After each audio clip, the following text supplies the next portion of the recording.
14 games against the Tribe and Yanks were supposed to be the toughest stretch of the season for the Sox. But it's been a clean sweep so far, and life is good in the Sox camp. They've knocked New York out of first place and now hold the best record in all of baseball. Today, El Duque tries to break the Box Bombers out of their funk, and Jimmy Parquet will try to keep the hot Sox cooking.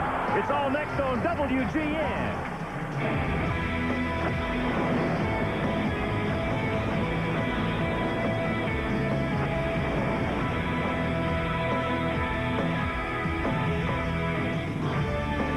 We are coming to you from Yankee Stadium in the Bronx, where this afternoon, WGN Sports is proud to present White Sox baseball.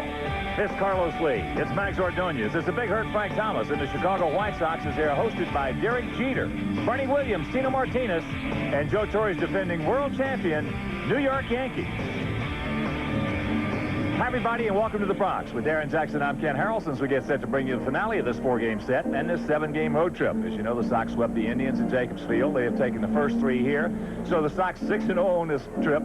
They're now 19 games over the 500 mark. They've won 13 out of their last 14. And one of the most impressive records is in the last 21 road games, they have won 17 of them. And this afternoon, sending Jimmy Parquet to the hill. Well, just like Cal Eldred, who won his 6th in a row yesterday, Jimmy is going for his 4th in a row. All he's got to do is probably mix it up the way he's been doing it, keep those hitters off balance, and he's got a good shot at winning his 4th in a row. All right, sit back, relax, and strap it down. It'll be Parquet against El Duque, and we'll be back with the rest of the starting lineups right after this.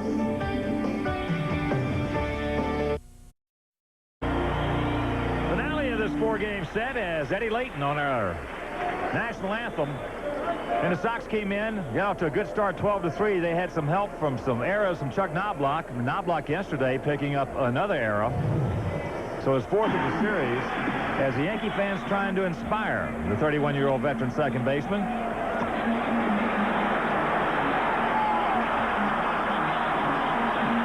So as we mentioned, the Sox took the opener 12-3, and then Big Frank prior to the game.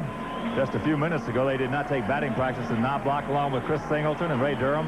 Nobody likes to see anybody go through what Chuck Knobloch is going through. If you've ever played the game of baseball, I don't care if it's a guy you don't like, it's still your heart goes out to him. He certainly has had some problems, DJ, and it's just, well, he's just got to work himself out and get a little help to get that thing corrected. Well, Chuck Knobloch is definitely a competitor, and he's a winner, so he'll seek the help that he needs to finally get back to where he was before all these problems started. So, you know, nobody in professional baseball is wanting somebody to be negative. You know, you want him to do good. I mean, the competition's there, all that. You want to win, but you still want to do it on the right lines. All right now let's check out the starting lineup for the Chicago White Sox. With that record of 43-24, the best record in Major League Baseball. Leading off at second base, Ray Durham. Jose Valentin, the shortstop. Batting third, the DH, Big Frank Thomas. The cleanup hitter in right, Max Ordonez. Paul Konerko at first. Hitting 6th and center will be Chris Singleton. El Caballo, Carlos Lee at left. Greg Norton at third. And in the 9th position, doing the catching, Mark Johnson. Checking out the Yankees' defense in the outfield, Spencer, Williams, O'Neill, around the horn, Brosius, Jeter, Knobloch, Martinez in the battery. Jorge Posada and El Duque. Orlando Hernandez. Hernandez making his 14th start, coming in with that 6-5 record.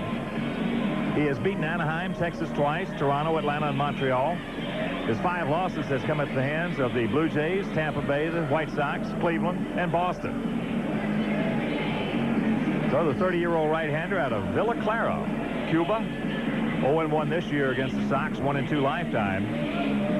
And his career mark in the major leagues is very fine, 35-18. Checking out the men in blue behind the plate, Danny Iasonia, Mark Hirschbeck, the crew chief at first, Wally Bell at second, Brian O'Neill at third. These guys have done one heck of a job in this series. It was a tough play for Wally Bell at third base yesterday. Wally on the right of your screen. And he just didn't have time to get in position. If he would have, the call would have been made correctly. But we have had some good umpiring in this series. So what's El Duque going to be featuring out there? Well, he's a guy that's going to hit you from different angles, but he's going to run the fastball in on you, throw a straight fastball, cutter, a slurve, a changeup. He just mixes it up, keeps you off balance. He's probably the closest thing to Juan Marichal that we have seen in a long time with all the angles even more so, you know, David Cohn will give you a lot of those angles as he pitched well against us in game 2. But he's going to try to trick you, and at times he's got a pretty good fastball. So we are just about set for White Sox baseball right here over WGN. There you see the Sox on this 10-game road winning streak. And here's Ray Durham. Ray stands in hitting at 276, 11 homers. He's driven in 39, 5 for 14 in this series. And before we show you our picks to click, you at home select yours. So Brosius in on the grass at third, outfield straight up. That's about where they'll be all afternoon on all hitters. First pitch of the ball game, fastball strike. Durham has faced Hernandez 14 times and he has 1 hit. So quite a contrast in the temperature. There he backdoors him with a curve. And the count 0-2. Yesterday at game time it was 90 degrees. Today it is 65. We mentioned neither team took batting practice on the field. They hit underneath in the cages. As he tries to backdoor him once again in the count 1-2. Sox come in with that 7.5 game lead over the Tribe. That's the biggest lead in all of baseball, as they have the best record, as we mentioned, in all of baseball. That's inside.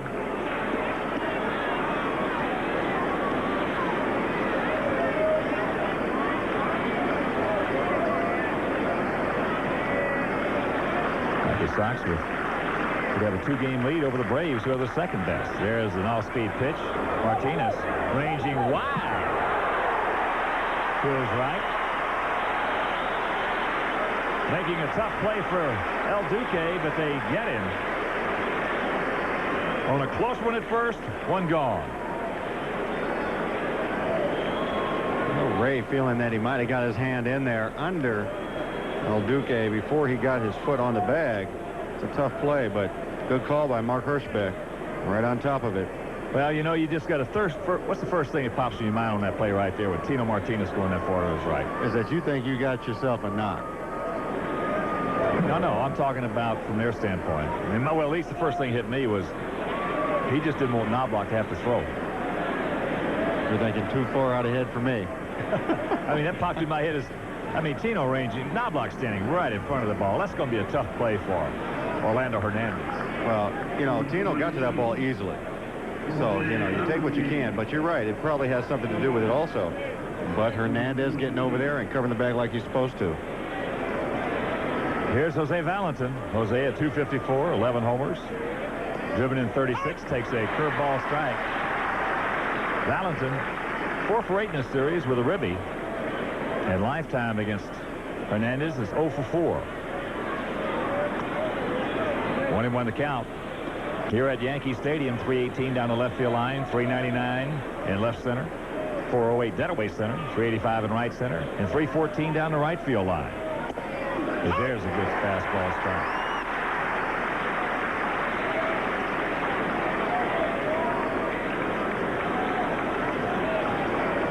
Did you get that, DJ? It's for the bullpen. Okay. Stay fair. It's going foul. There's a phone right next to us in the press box. It's not DJ's cell. I know it's hard to believe, but it's not DJ's cell. I don't even have a cell. You got 2 of them. Don't go spreading no rumors. Only man I know walks around with 2 different cells. That fastball. Upper tank left side. Yeah, that's the first to me. Well, you haven't been around much then. You're awesome, man. One works, one doesn't.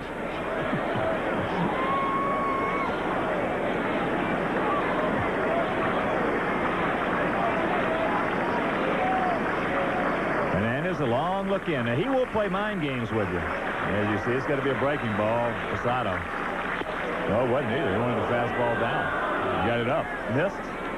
Posada holding that glove down on the dirt like that, saying, get it down here. Maybe thinking that the White Sox are cheating and he's trying to trick somebody. That's a very good possibility. Posada to the outside.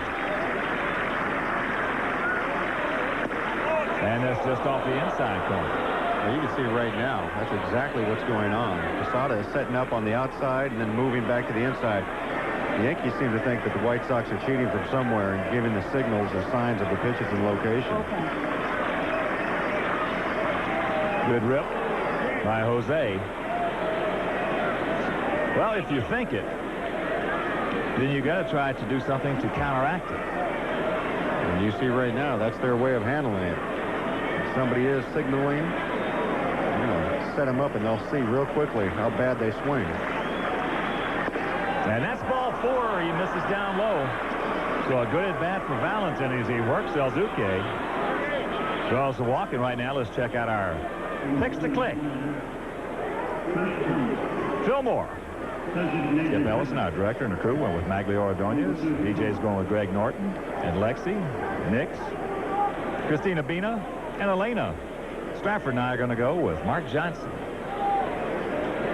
Here's Big Frank at 322, 16 homers, 55 knocked in as he takes off. He had that base stolen. There will be no throw. What a jump by Jose. He picks up his 8th stolen base in 9 attempts. Well, Hernandez is not known for really holding guys on. And that's very smart on Jose's part. Right away, first pitch gone. He read that, picked on that curveball. But DJ, you were a good base stealer, and one thing about it, you tried to get the breaking ball to go on. Big Frank. Good chance they're going to start him off with that hook. That ball hit hard into left center field. Nobody's going to get that one in. One hops the wall. Frank into second. Valentin scores, and the Sox lead it 1-0 on the 56th ribby by the big hurt Frank Thomas.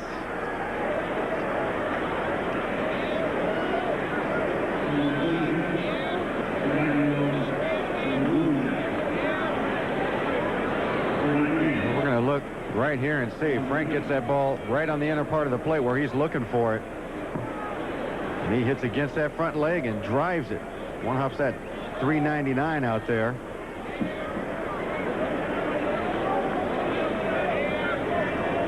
So the 16th two-bagger, and here's Maggs. Maggs hitting at 305, 14 homers, 52 driven in. 5 for 13 in this series with 2 homers, and he's knocked in 7. Breaking ball, fouls it away. Maggs has faced El Duque 10 times. He has 2 hits, neither of which have stayed in the park. That's a good ratio for long balls to hits. I love it when you analyze.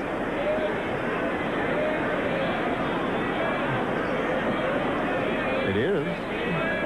You're right. Another breaking ball drops down on that one, and the count 1-1. You trade off a couple of singles instead of 4 singles, 2 home runs, and a 200 average, wouldn't you? No, not according to the situation of the game. The same way as you. You'd rather have those singles if a man on second, 2 out. Yeah, if the score is 14-1, dadgum right. Another breaking pitch. 2-1.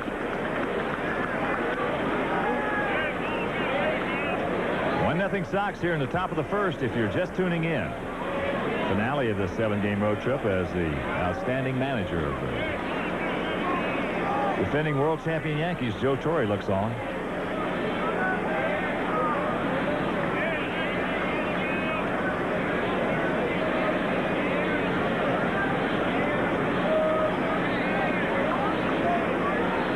Another breaking ball, and the count 3-1. You know, I've seen a lot of managers over the last 38 years here in New York, and I have never seen a manager with either the Yankees or the Mets that handle the press as well as Joe Torre. And you know, DJ, you played here. You know how important that is. Well, not only that, I haven't seen a manager in my time that is probably as well respected by the press also. So that makes a big difference. As his pitching coach, Mel Stottlemyre, also highly respected. As Maggs got himself a good count, 3-1. Now outfield straight up. Thomas with a short lead at second. Another breaking ball. He lays off of it. He did not go. So the second walk of the inning. And here comes Konerko. All at 293, 10 homers, 39 RBIs. He's had a solid series here. He's 6 for 13, 1 homer, and he's driven in 3.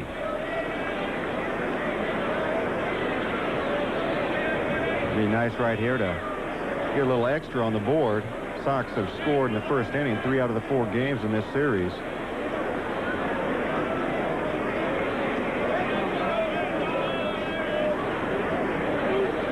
There's a fastball upstairs. Paul has faced Hernandez 6 times. He has 1 hit.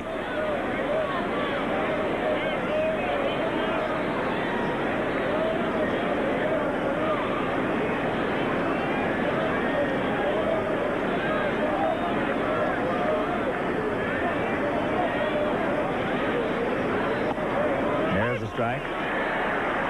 So the count 1-1. The ball is striking out.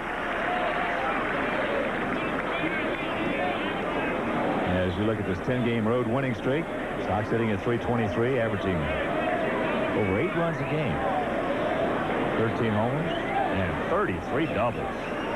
That's a bunch. That's a whole bunch of extra base hits right there. 10 games.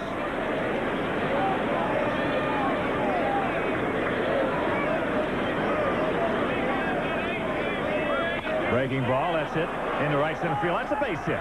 Here comes Big Frank. Mag's on his way to third. Big hurdle score, and the Sox lead at 2-0. RBI number 40 for Konerko.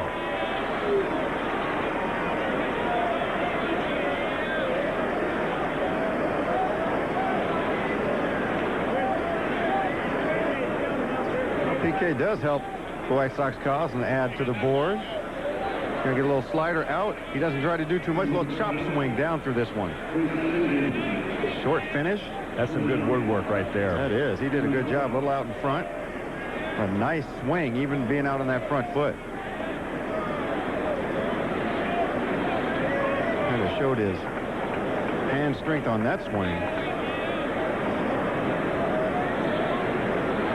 So Mel Stottlemyre. I got a feeling on that play at first base, El Duque may have pulled a little something. When he covered, when Tino Martinez ranged wide to his right. Stottlemyre now coming out to talk to Danny Iasonia, home plate umpire. This might be just a medical trip. So he says he's okay. And now Iasonia waves off the trip. So indeed it was just a check on the condition of El Duque. And let's take another look at this play. You see, El Duque did not expect Tino Martinez to range that wide. So he was a spectator there for a moment. All of a sudden had to kick it in gear to get over there. And he just paused for a couple of seconds after the end of that shot you just saw. So here's Chris Singleton.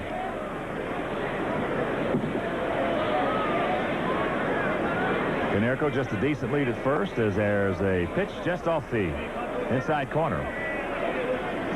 Well, Chris with an opportunity here to pick up the RBI with the sacrifice fly or just by staying out of the double play on the ground ball.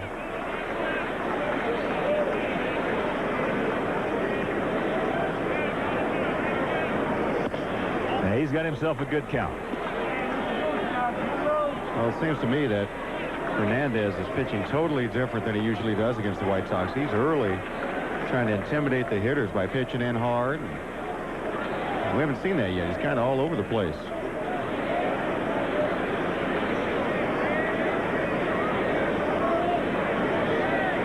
Sox hitting at .278 on the season as a club with that 4.36 ERA. Sox with 95 homers. That ball hit into the gap. Nobody's going to get this one. Konerko, he's hauling it. Going around second as much as he can. Waving Wally. Got him coming. Knobloch with a throw to the plate. Safe. 4-0 good guys. Well, you worded it right. Konerko was moving it as best he could. He really slowed down coming around second base. His foot's bothering him a bit. He told me before the game, and it's kind of evident on that. The wave him Wally kept him coming, made him work.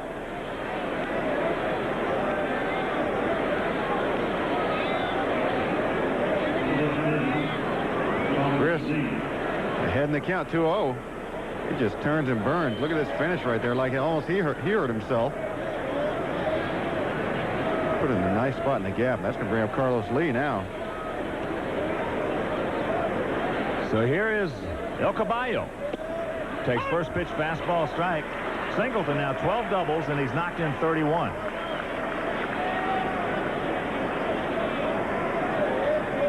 So both walks issued by El Duque here in the top of the first have crossed home plate.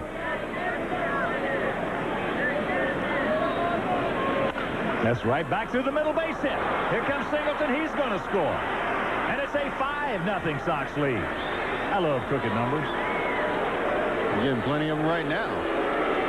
This is just emphasis on finishing a road trip very strongly. Finish it off, guys. Just finish it off.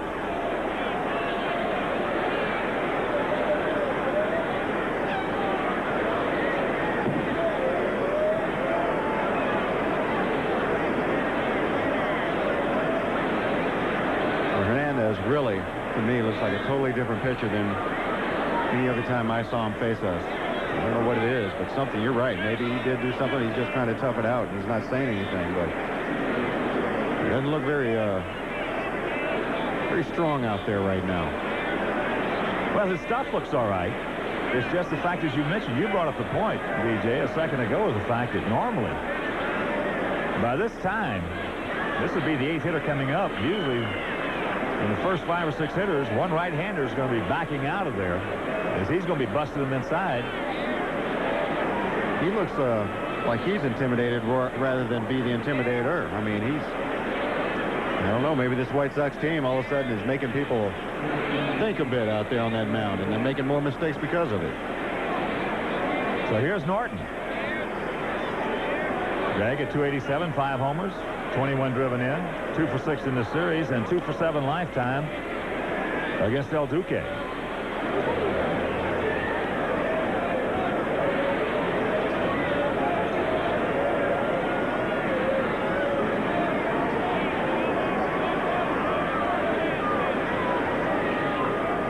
No activity down in that Yankee pen.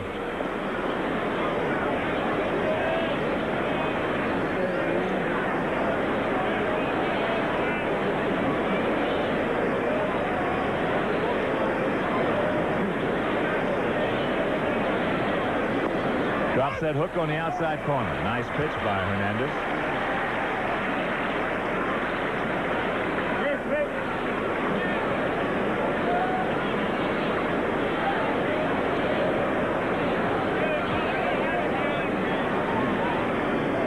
Another hook. Took a lot off. Had Norton way out in front.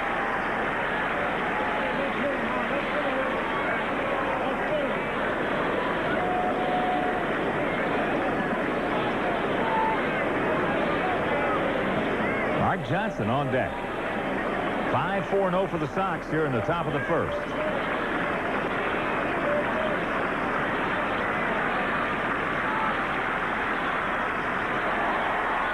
Just got a piece of it. 0-2 took a little off of his fastball. Really, his fastball is a pitch that's been getting hit. It appears that he's going to stay away from it a little bit. 2 slow curveballs, a BP fastball with some movement there.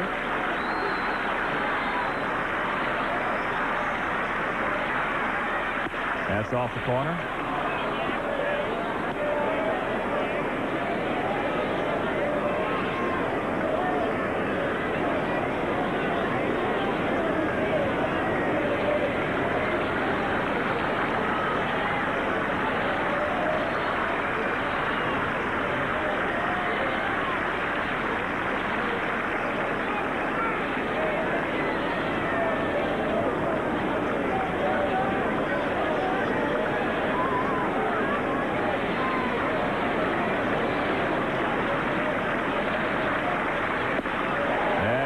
Norton.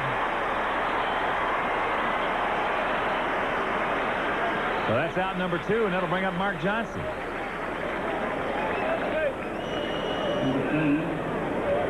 He's going to really throw a two-seam sinker down and away. A lot of movement way outside. That's a definite getaway, didn't it? Mark hitting at 226, 2 homers. He's driven in 10. Had a big first game, 3 for 4 with a ribby. Takes that pitch up high.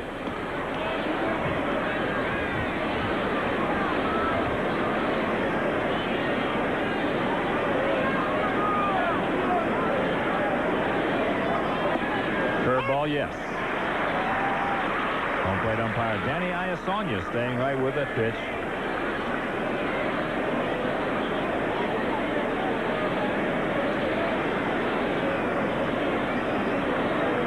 They're going to bust him in. And there's a strike. Come on, Mark. Good 2-strike hitter. All started with a 1-out walk to Valentin. A double by Thomas knocked him in after Jose had stolen second. The walk to Maggs. RBI single by Canerco. The 2-run double by Singleton. An RBI single by Carlos Lee. And there's a base hit. Now Carlos will pull up at second. So the Sox, how many times now, DJ, have batted around? That's going to be the 13th time. The 14th time. You're off. Well, I'm somewhere in the ballpark. I forgot we did it again yesterday. And you might see all these blue bands on the arms of most of the players, umpires, coaches. And that is for Cap Cure. There they are. That is for research in prostate cancer. So here's Ray. He grounded out 3-1 his first at bat.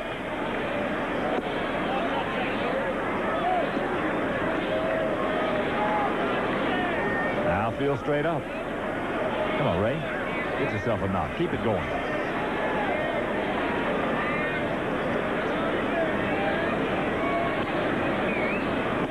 Curveball, yes.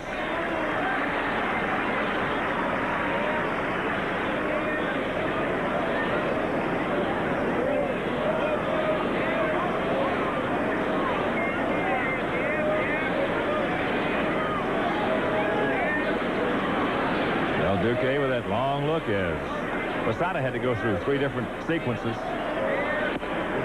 Tries to backdoor him. 2 balls and a strike. How many times you make the first and last out in an inning? That I can remember? Yeah. A whole bunch. Well, Ray got to stay out of that situation right now.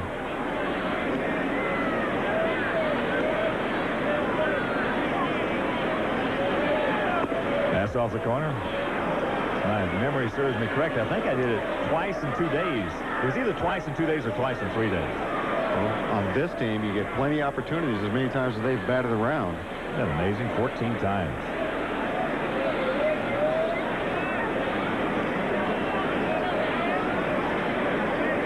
And a 3-1 pitch. That's ball 4. That'll load him up.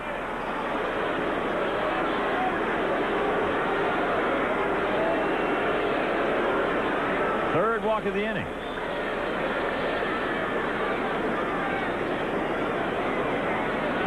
Now we're going to have some activity down in that Yankee pen.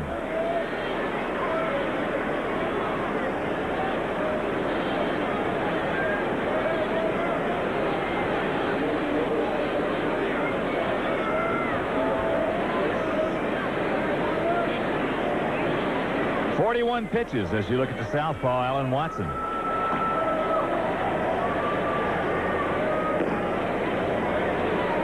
I'll tell you, shortest outing on the year for Hernandez is 4 innings. But every other start is nothing less than 6 1/3. Jose started this thing off, as we mentioned, with that 1-out walk. Takes that fastball inside.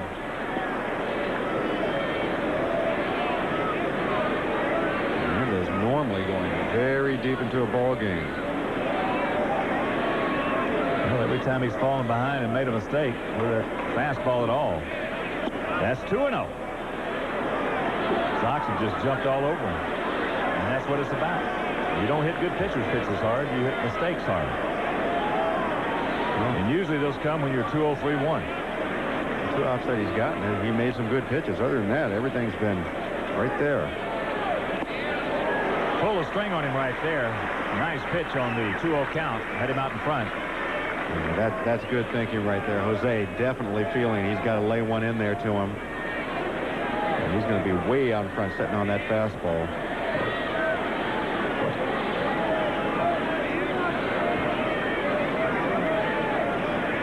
And it's 3-1. So 3 balls a strike, 2 outs. Sox packed with Sox. They lead at 5-0 here in the top of the first if you're just joining us.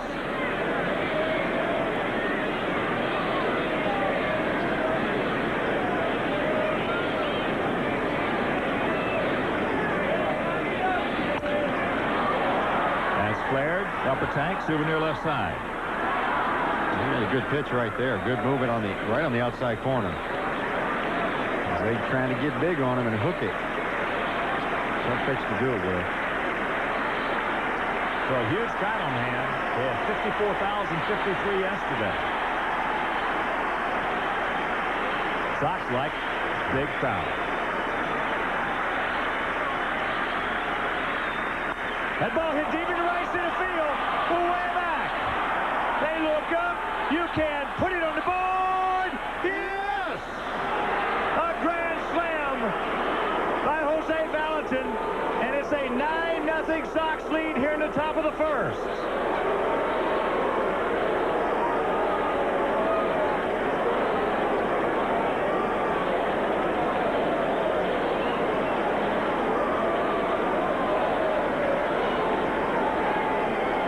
And here comes Joe Torre.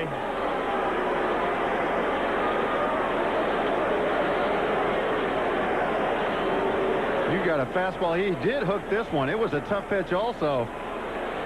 It's amazing how he can get around that sinker down in the way and still pull it into right center field with some good juice on it. Look at the 385 sign out there.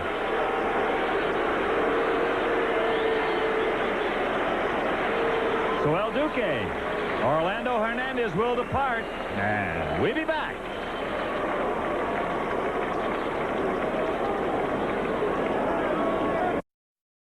Has given the Sox a 9-0 lead here in the top of the first inning. He now has 12 homers, and he has driven in 40.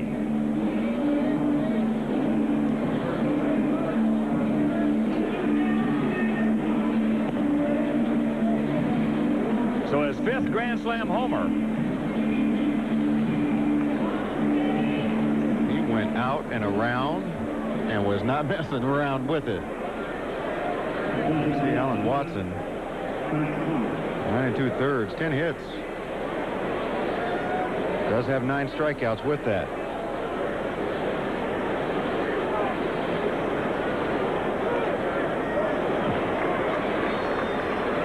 You got Frank Thomas up there swinging at the first pitch, fouling it off.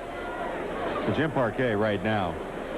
This has been a long time to be sitting over there. We're talking 30-minute half inning. Fastball right on the outside corner of the Big Frank. He takes it.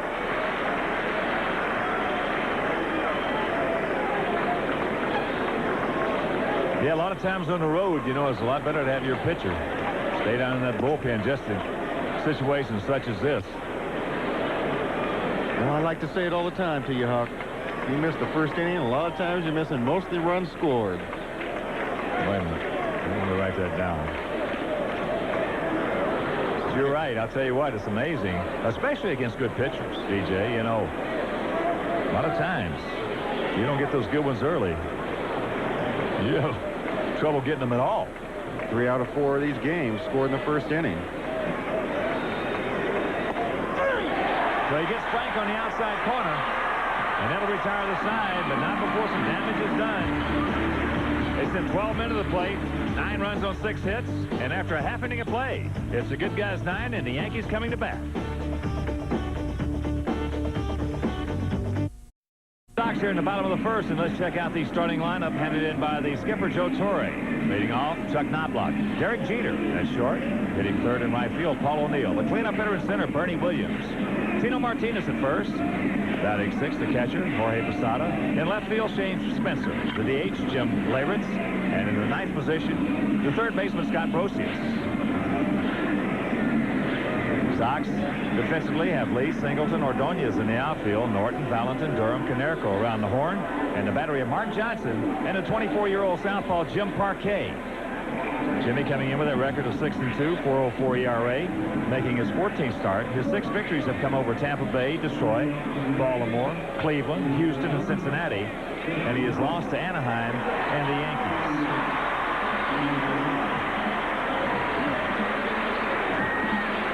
He had no decision his last start against the Indians when he really pitched well, going 7 innings, giving up just 2 runs.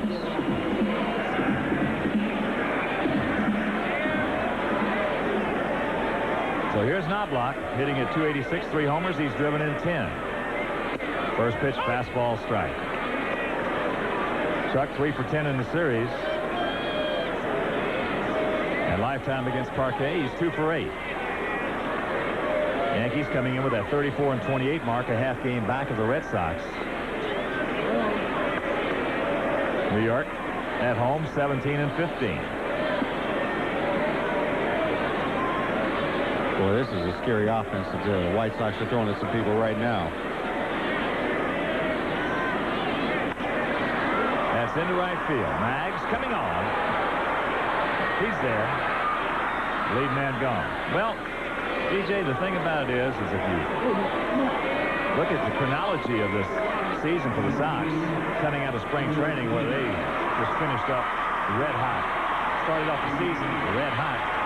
Continued on until the brawl with the Tigers, and then the suspensions came into play. We lost our skipper for 8 days. We lost Maggs for 5 days. We lost Falk for 5 days. All those suspensions, that's the only time of the year that this ball club has not been hitting on all cylinders. Yeah, and we've started it back up. We're clicking again. Here's Derek Jeter.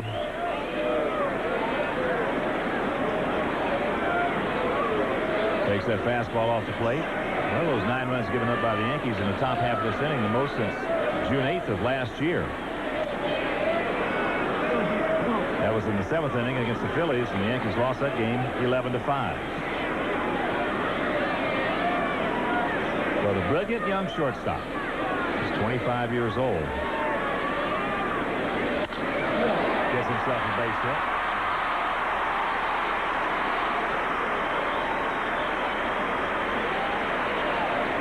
He's 14 for 15 in stolen bases. Listening, I should say, to Lee Mazzilli, the coach at first. Jimmy throws a little slider in on his hands. Pulled him in. Very good. You and I talked about that the other day. He does that as good as anybody in the game. He certainly does. Of course, Mike Schmidt did it about as good as anybody I've ever seen. Great third baseman for the Phillies. Pulled him in, and of course, Mike had those incredibly strong hands. 511 home runs, I believe. First pitch strike to Paul O'Neill.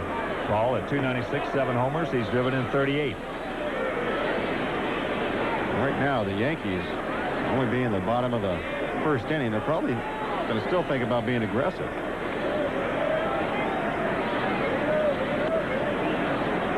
Well, when you got guys that can run, you got to run them, especially early in a ball game when you're down.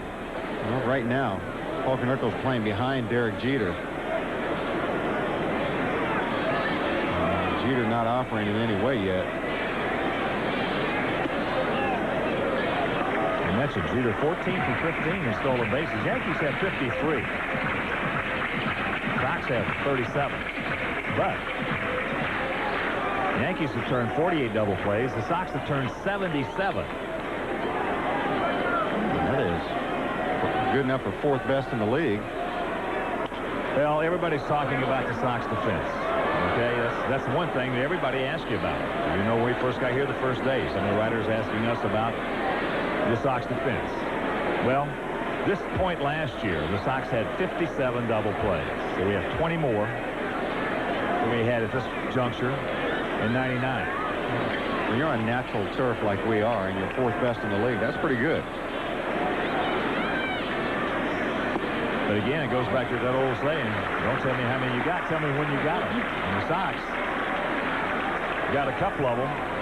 There were game-ending double plays in Cleveland. That's right. And, of course, the league leaders are on AstroTurf. That's Toronto. They've turned 88. A lot easier to turn double play on AstroTurf than it is on natural turf.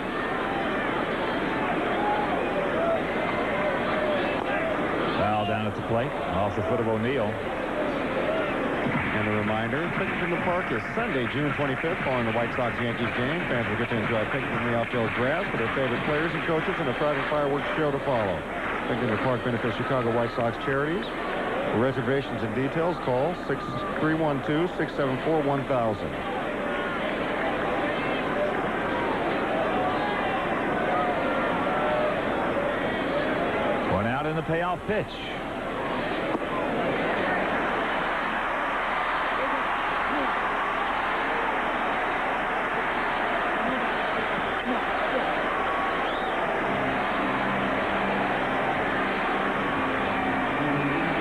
He's got to treat this ball game like it's nothing. Right now, Jeter beat him by pulling his hands in and hitting a good pitch. You got to make O'Neill swing the bat. And obviously, Jimmy doesn't want to walk him, but make sure your concentration as is if it was 0-0. So here's Bernie. Oh, what a day he had yesterday. 4 for 4. 2-run double, 3-run double, and a 2-run homer.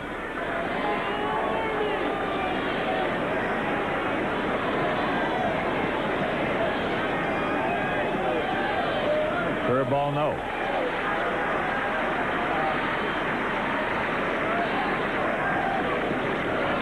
Yankees yesterday trailed big. They trailed 8-0 at one point. That was after 2.5 innings. And they trailed 10-3. They kept fighting back. There's no quitting this ball club. You don't win world championships in 3 out of 4 years.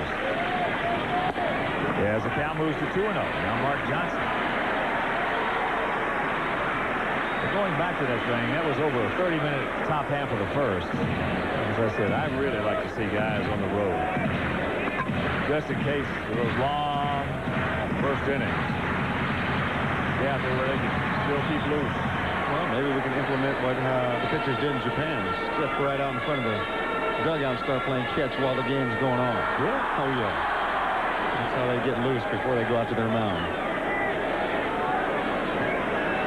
That's a long way away, though, isn't it?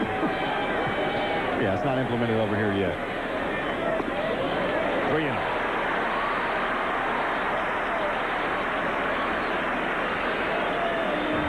Well, Nardi coming out of the dugout. He wants to try to settle this thing down in a hurry.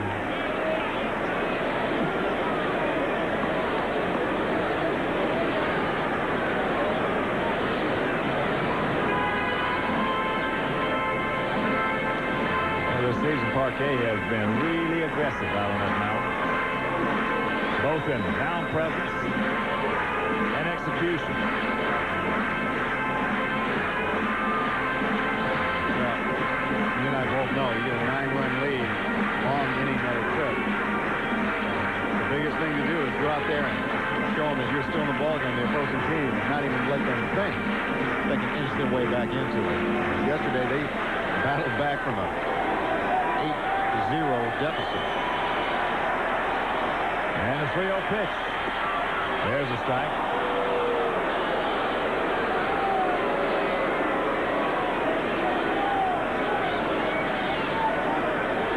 Bernie hitting an even 300, 13 homers, and 61 driven in.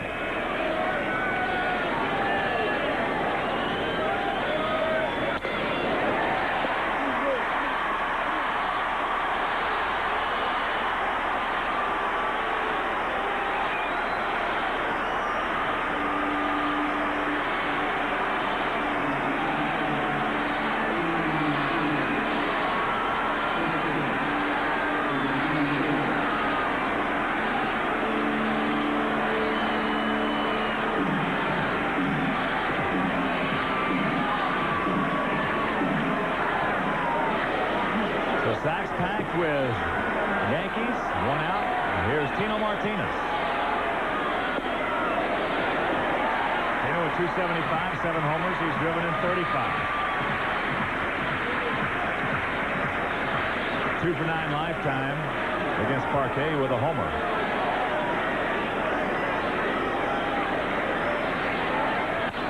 Pops him up.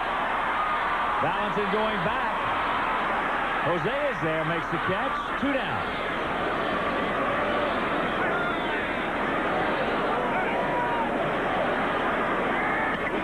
Well, simple as that.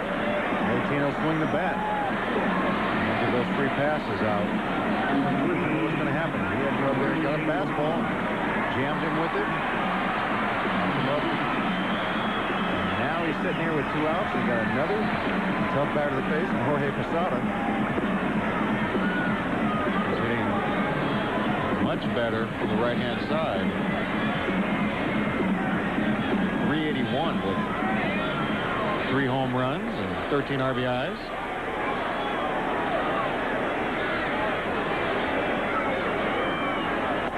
First pitch strike. Posada 2 for 12 in the series. Lifetime against Jimmy. He's 0 for 2.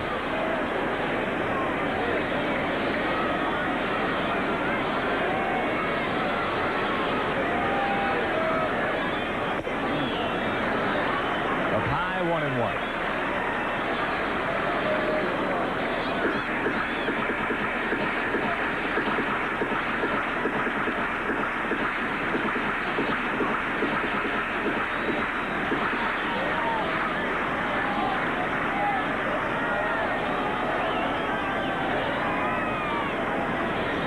A little chopper right back to Parquet, and he's going to pitch out of it.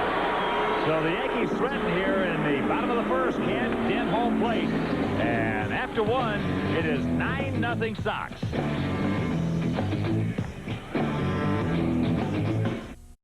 9-0 Sox here in the top of the second inning. It'll be Ordonez, Konerko, and Singleton to face the southpaw Alan Watson.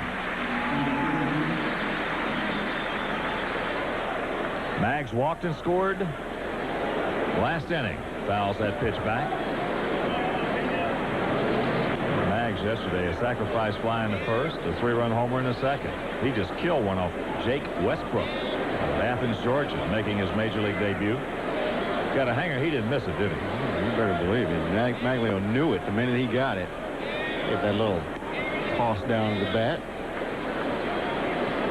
All you got to do is watch a hitter after he makes that kind of contact, and he'll let you know if it's gone. That's in to left center field. That's going to be a base hit. Bernie Williams cannot get to it and cut it off. So Maggs starts it off with his 16th 2-bagger. And you know, we talked about Parquet's got to treat this 9-0 lead like it's a 0-0 ball club. Well, your offense has got to treat it the same way. You got to put those in the bank and say, okay, let's go. It's a 0-0 game. That's right. They got to take this serious still because it is early. They don't want to let the Yankees crawl back into it, and plus, they didn't do anything to hurt their own stats. You know, keep piling it on. 9-run half inning is very rare. Well, I mean, here's the situation. You know, you got a man on second, 9-0 lead. I mean, you're not asking Paul to try to hit a ground ball to the right side in this situation. So that differs just a little bit from that concept. Yeah, right now it's just go up there, see ball, hit ball. No more sacrificing yourself. But he's going to do it anyway. He gets him over. And that Bronx cheer coming up for the throw by Knobloch to Martinez. That swing right there by Paul Konerko looks like all he's trying to do is get him over. He didn't really have to just give himself up in a 9-run ball game. Knobloch, nice easy little toss over there to Tino. But you still like to see it. Chris takes ball 1. Chris, a 2-run double and a run scored last inning. Now here's a guy that likes to see it. He's got an easy RBI opportunity thanks to Paul Konerko.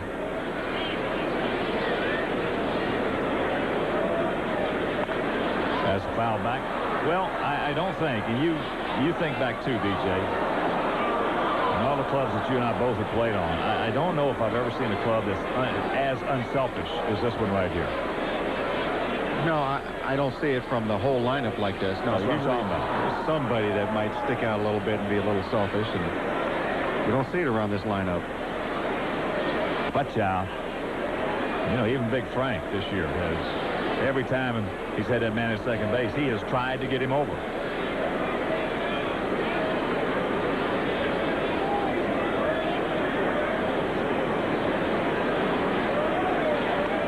Fouls that one back. Count evens at 2. The one thing is, Paulie hitting that ball the other side, whether he was doing it intentionally or not, would definitely like to see Chris benefit from it. You don't want to waste that job well done. You want to say, all right, now pick him up because I gave myself up.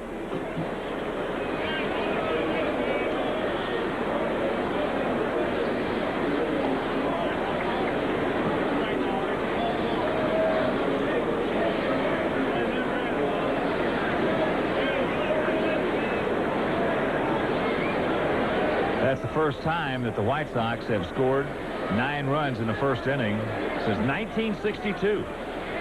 April 19th against Minnesota. And that's ball 4.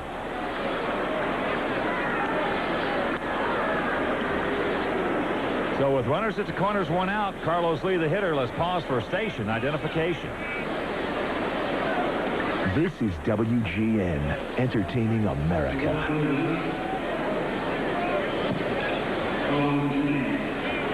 Along with the feisty one, Aaron Jackson, Ken Harrelson from Yankee Stadium in the Bronx. Carlos, 1 for 1, an RBI single. Pulled a string on him right there, had him out in front. Carlos now with 50 ribbies. Ken, you put a lot of emphasis on that last feisty. You really were punching it out there. Is there something to that today? That ball hit deep into right center field. Barney Williams on his horse going back. He can't get there. Singleton reading it perfectly. He's being waved around. So Maggs will score. Here's the throw. Safe. And it's an 11-0 Sox lead. Carlos now with 52 ribbies. El Caballo.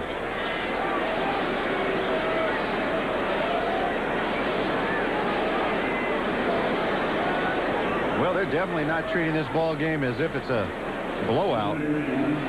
Carlos drives that ball, got a good pitch. Some of these guys just really follow each other up around here. It's like they say to each other, you can do it, I can do it better. Like a top view, isn't it? It's amazing. They definitely push each other all through this lineup. Here's Norton. Can't get the curveball.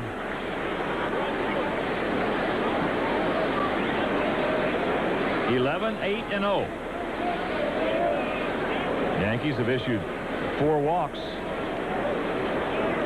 3 of them have scored. That's down low. 1-1 to count.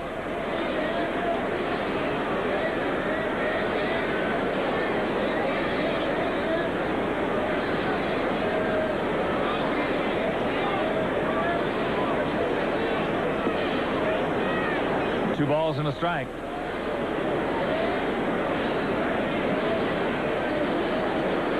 So the Sox coming in with that mark of 26-14. They've already played 40 road games.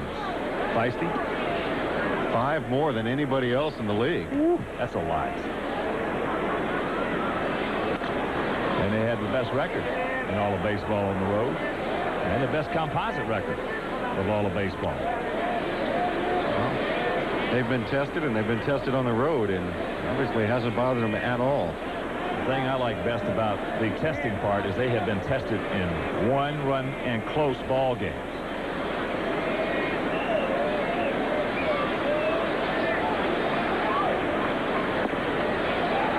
Got him on the off-speed pitch, so Greg's gone.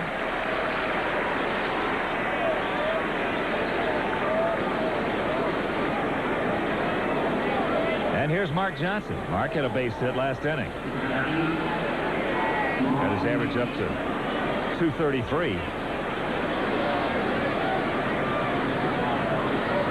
Well, keep on climbing. 2-out RBI right here. Well, you know, it's tough to say is Posada going out to talk to Watson. It's tough to say about in one respect, a 24-year-old receiver.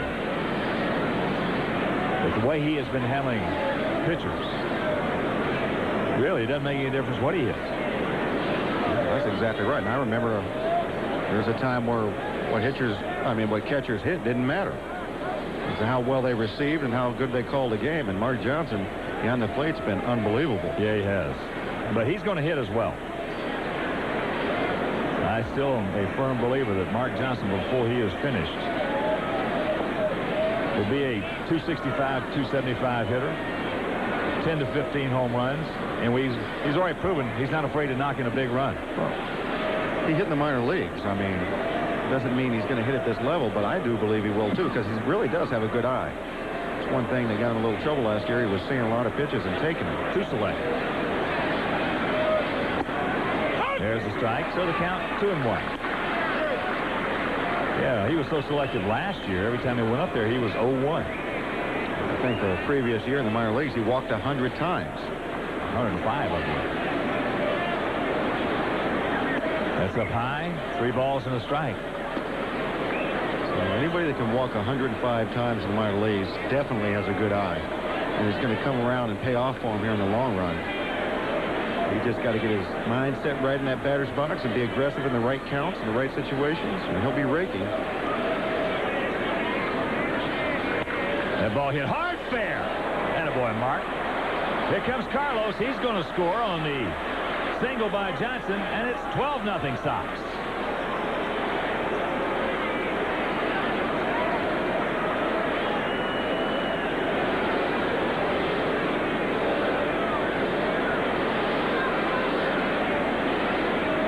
Well, he got selective there in a 3-1 count, got a fastball and turned on it. Bullet down the line. The reason it's not a double is because it ricochets off the infield tarp and kicks out to Paul O'Neill. So here's Ray. He's 0 for 1 with a walk. Getting his 3rd plate appearance here in the top of the 2nd inning. Thank goodness he didn't make the last out in the bottom of the 1st, top of the 1st.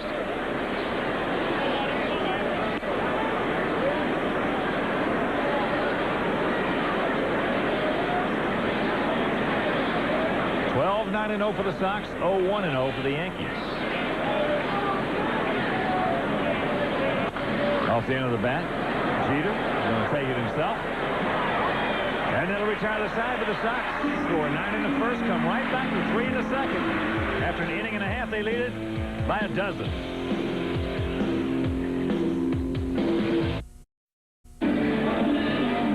$12-0 Sox as you peruse our Southwest Airlines tail of the tape.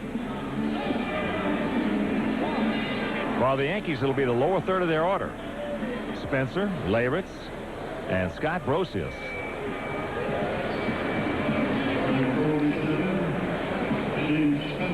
There are the numbers on Shane, hitting at 268.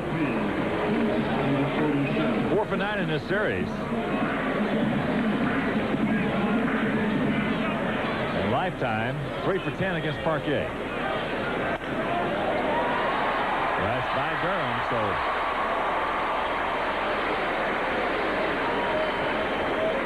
leadoff single. And Posada going out to the mound last inning. Evidently, let's see what he was doing here. He's barking at Carlos Lee. Something. I think he's barking at the wrong guy. Yeah, they need to be yelling at their pitchers, and that's about it, because that guy right there, he's Big Bull. As I said, that's El Caballo, man. Shane, check that. Jim Leyritz takes strike 1 with Shane Spencer at first. Did you ever have a catcher say anything to you about that? Nope. I did one time. I was on second base. I wasn't giving any signs, you know, and we were hammering somebody. He comes out and did the same thing. I looked at him and I just yelled at him. I said, hey, I'm not putting the fingers down. You are. That's exactly right. Don't blame me. That's up high. 1-2. So you actually stayed calm. I'm sure that wasn't easy for you, being accused, and wrongly accused at that. Yeah. Maybe if I had been doing it, then I would have tried to, you know, jump up in that defensive posture. You got a clear conscience and said, hey, relax. Well, I'm not saying we never did it. Not in that particular game. We had like a 12-run lead. That's up high. Full count. Come on, Jimmy. 12-run lead. I think a hitter can fend for himself. Yeah.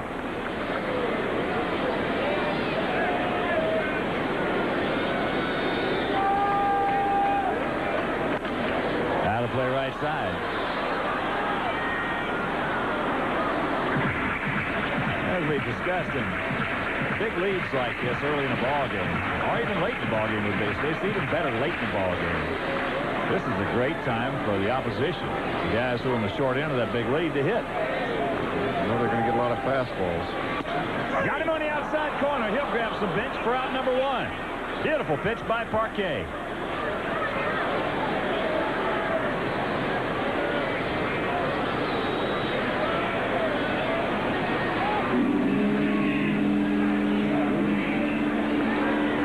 Thinks it's out off the corner.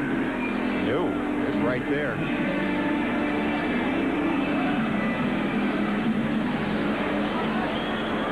A reaction of shock. So here's Brosius. Can't get the high heater. You know, this is the type of game where Jim Parquet probably could get hit around quite a bit, because he mostly is a fastball pitcher. And these hitters now sitting on nothing but fastballs. Curveball just off the corner. Hello. No, I'm sorry, DJ's busy right now.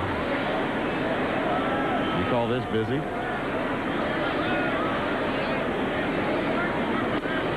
That's low. 2-1. You're going to have to mix it up a little bit more, make these guys start thinking about his breaking stuff. Well, this is a real good fastball hitting team, the Yankees.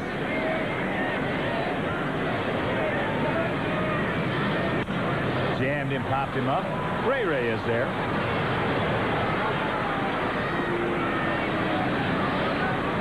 He's going to be throwing fastballs in that location, and he'll be okay, as long as he's ahead in the count.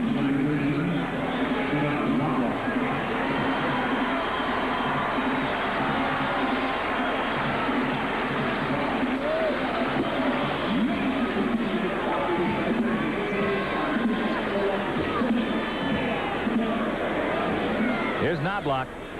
Popped up to Maggs his first trip. Takes a curveball strike.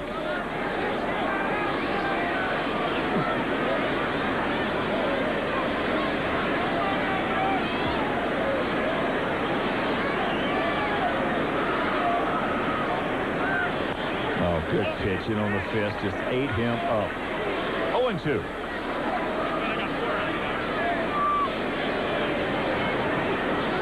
24-year-old southpaw Jim Parquet. In his very young career, already has 44 decisions.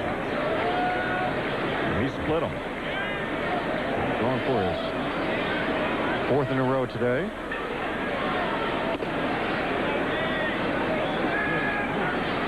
One and two.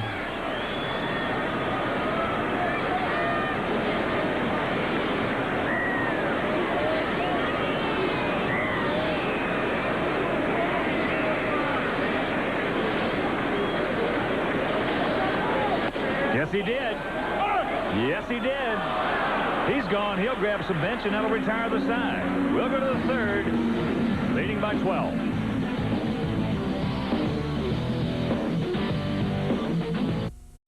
Bad day here at Yankee Stadium. A huge crowd on hand as Jose Valentin will lead it off. He has walked,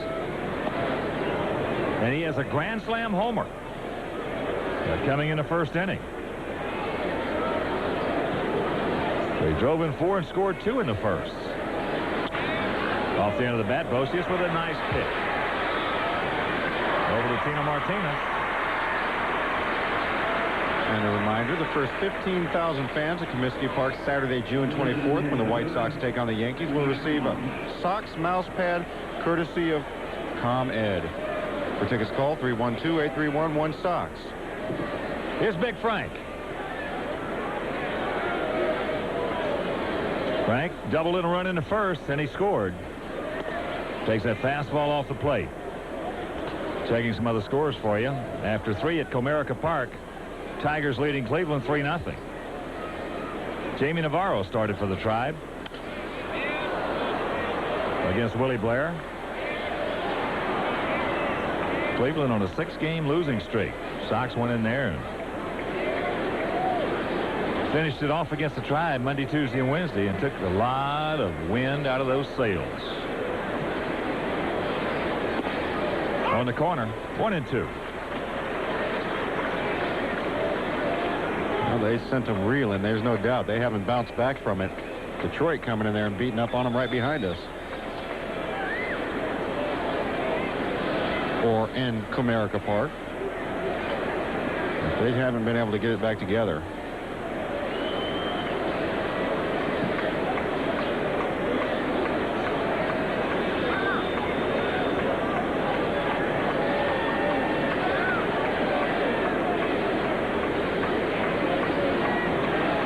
That's just off the corner, full count. Well, you mentioned last inning that the Sox have played 5 more road games than everybody else in Major League Baseball.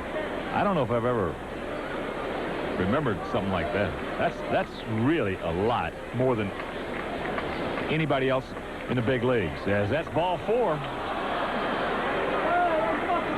Usually, especially at this juncture in the season, that teams are right about even at home and on the road. So that's a big difference. There's no doubt. Well, you might see somebody with a couple of more road games or a couple more home games than somebody. But we're about to make up for that in this next little month at home. Well, make your plans to be with us tomorrow night. Indians coming in for a 4-game series, followed by the Yankees next weekend. Tomorrow night, it'll be Kip Wells against Bartolo Colon. And that game will be over WCIU, Channel 26. On Tuesday, Mike Soraka against Jim Brower. That game will be over Fox Sports Net. On Wednesday, James Baldwin against Dave Burba. And that game will be over Fox Sports Net. Then in the finale on Thursday, Big Cal against Chuck Finley. So make your plans to be with us at Comiskey Park as the Sox coming home with regardless of what happens today, with the best record in Major League Baseball.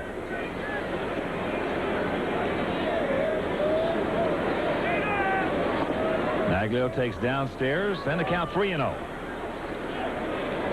Mags has walked, double, and scored twice. Also, the Sox with the biggest divisional lead in the big leagues. Run off as many victories as they have of late. There's a strike. Easy to understand how that's happened.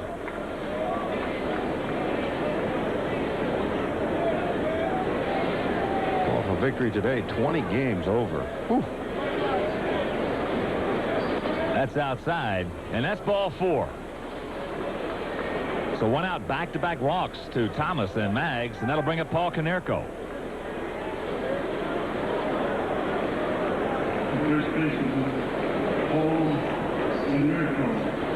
Other action around the American League. After 3.5 at Fenway, it's Toronto leading the Red Sox 4-0. Raul Mondesi hit his 14th homer. It was a 3-run shot in the first, and Brad Fulmer hit his 11th. And here's Todd Erdos.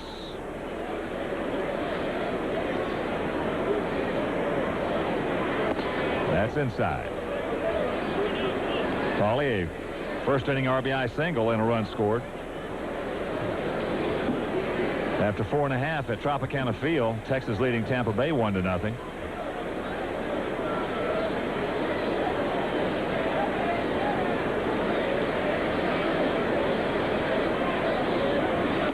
That's on the inside corner. Anaheim at Baltimore after 2, no score. Etherton against Erickson. Oakland scored 1 in the top of the first at Kansas City. Seattle did not score in the top of the first at Minnesota. That's up high, 2-1. Over the National League, Phillies leading the Braves 1-0 after 2 at Veterans Stadium. Other National League action shows Florida at Pittsburgh, Milwaukee hosting the Mets, Montreal at Wrigley Field, Arizona, Colorado, San Francisco hosting Houston, Cincinnati at San Diego, and the Cardinals taking on the Dodgers in L.A. 3 balls and a strike to Konerko.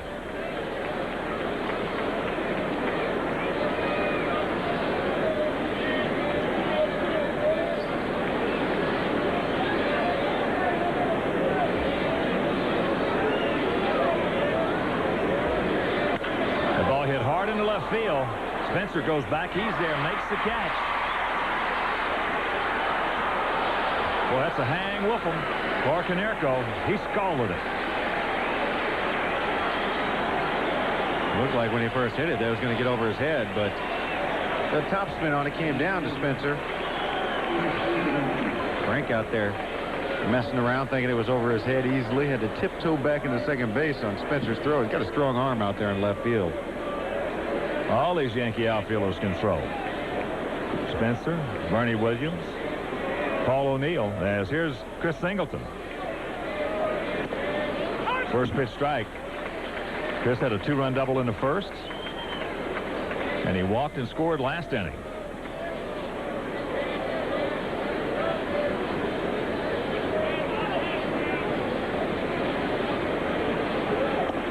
That's inside.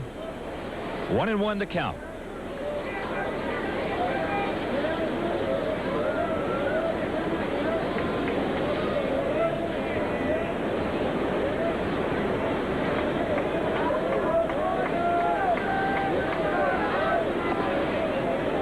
Took that pitch nicely. Looked at it all the way into the glove, the mitt of Jorge Posada. Hit that double yesterday, opposite field home run. It got up in a jet stream. Starting to hit the ball in the sweet spot on the bat. Good rip right there.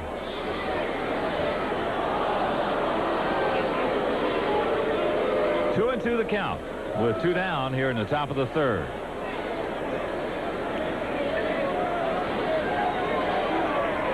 Anaheim now leading Baltimore 5-0 after 3 at Oriole Park. And after 4 at Comerica, Tigers still shutting out the Indians 3-0. He got him. So nothing across. And we'll go to the bottom of the third, leading big. Bottom of the third inning from Yankee Stadium in the Bronx. It'll be Jeter, O'Neill, and Williams.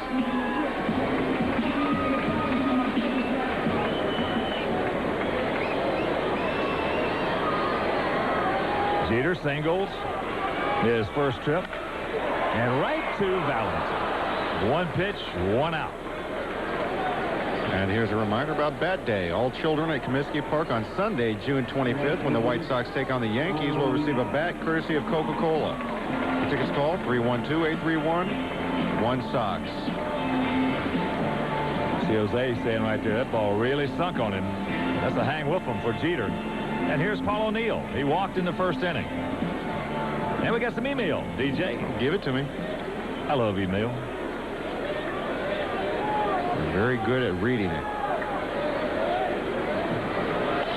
Fastball out of play. This from Glendale Latham, Midlothian, Illinois.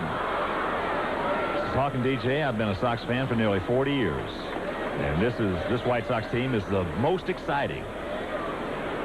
More so than the Go-Go Sox or the Southside Hitmen. I'm having a great time enjoying the season.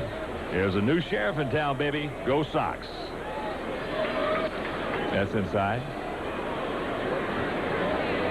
Here's one for you, DJ. Uh-oh. Zach Schuster, Sleepy Hollow, Illinois, says, DJ, I got a question for you. With all the success that the Sox have had this year, do you ever wake up and wish you were back on the field instead of the broadcast booth? Matter of fact, I was just talking to somebody about that today. O'Neill takes that pitch in.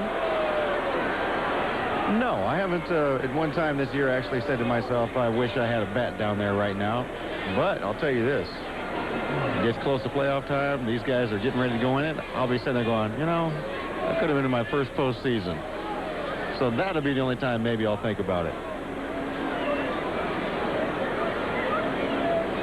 2 balls and a strike to Paul O'Neill.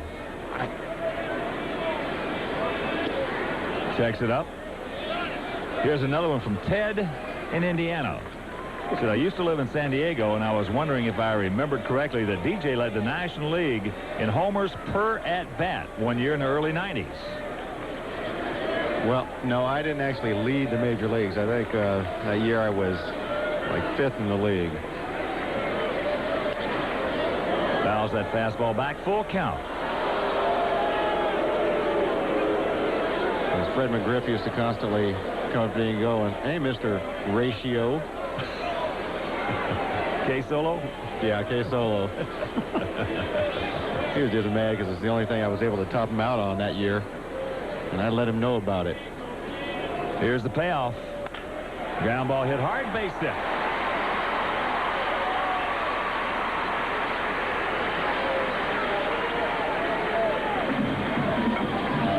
Well, you put Paul O'Neill 2-0, 2-1, 3-1, 3-2, and he is really dangerous. And Jimmy, you know, he throws a lot of fastballs, so he's ready to go. We'll bring up Bernie Williams. Bernie drew a walk in the first inning. Parquet had the bases loaded, 1 out. Then he got Martinez to pop up to Valentin, and Posada to ground back weakly to him.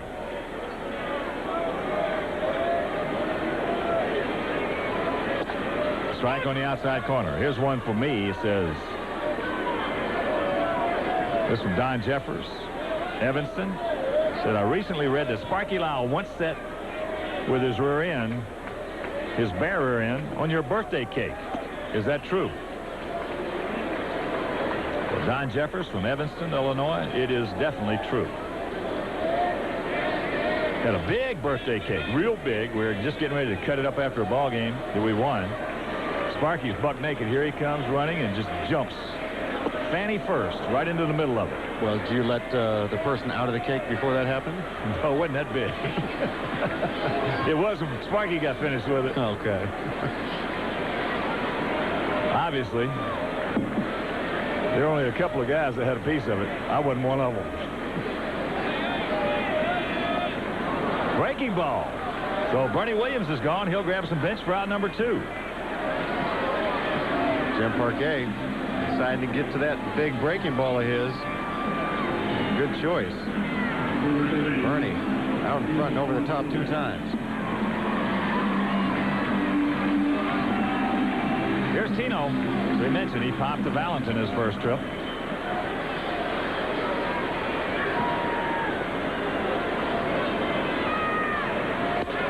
First pitch strike.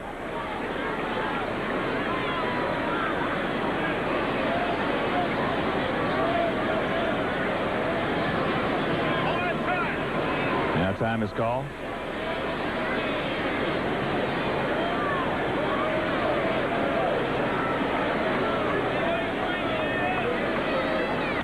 Ground ball, Valentin. Up with it. Over to Durham. They force O'Neill, and that'll retire the side. Nothing across, and after 3, it's 12-0 good guys.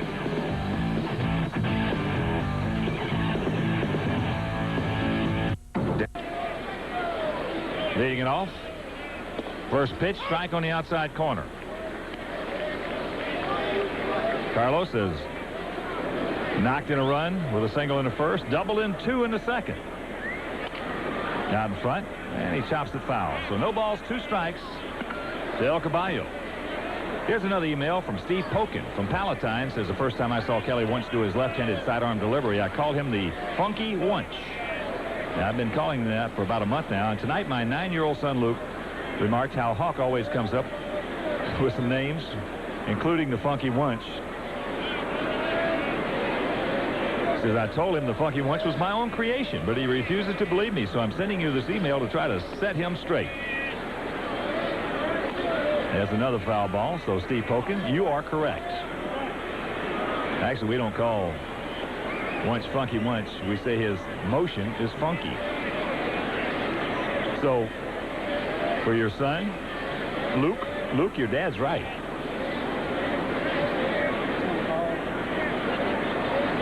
The 0-2. Little ground ball right side. Knobloch.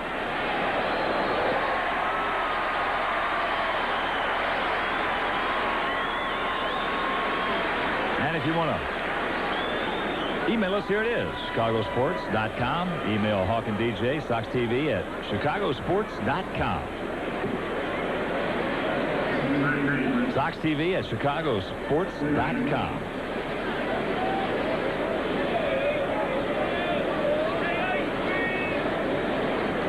So here's Norton. They go for 2. First pitch fastball. Here's another one from Christopher Heinzinger. Says, Hawk, you played during the same era. What was your reaction to the book Ball 4?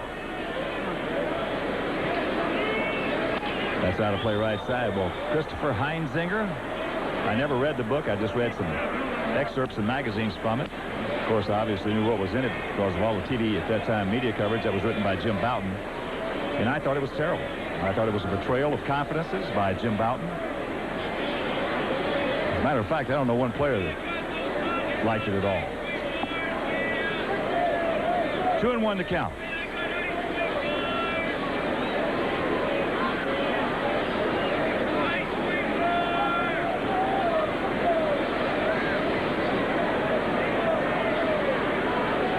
There's a lot of things, a lot of people, as you know, Feisty, that could write books if they wanted to betray confidences. Oh, but that's too easy. Yeah. I mean, that's, come on. I mean, this is, you know, camaraderie-ship and closeness amongst guys that, you know, you don't want to betray that trust. That's out of play right side. Here's another email. This one says, from George Sullivan, thanks for bringing the Sox to me here in the desert in Tucson. I'm a lifelong Sox fan. All I need in my life is for the Sox to win a World Series, then I can die. Well, all right, George, hang in there, kid.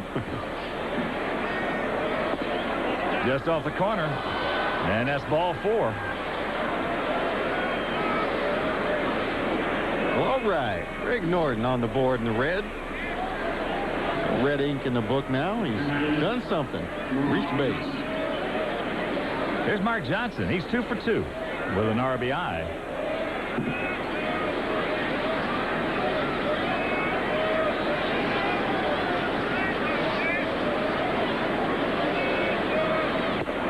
First pitch strike. Here's one for DJ. He says,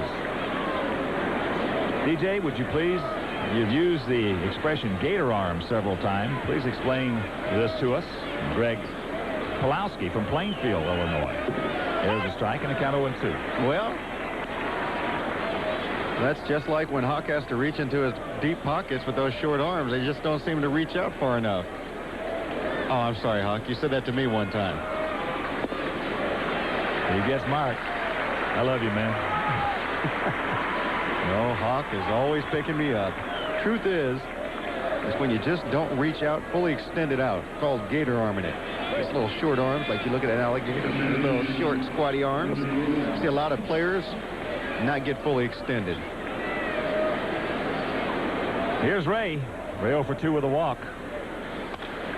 Fouls that one out of play. I'll tell you one thing. I'll tell you when I used to gator arm it. Be playing first base.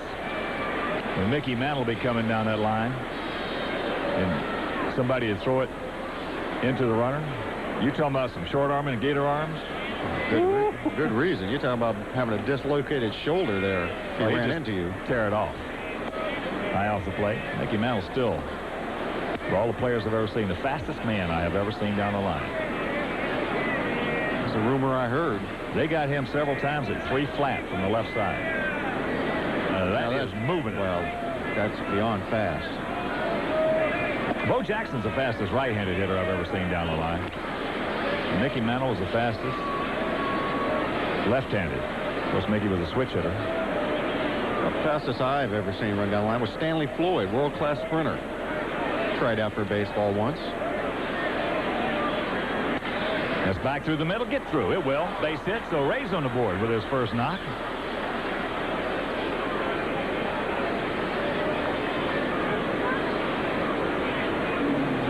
Fourth hit given up by Alan Watson. And here comes Jose. Jose in the first inning, if you're just tuning in, he walked the first time up. He scored. Then later on in that first inning, hit a grand slam homer. And last inning, he grounded out to Brosius.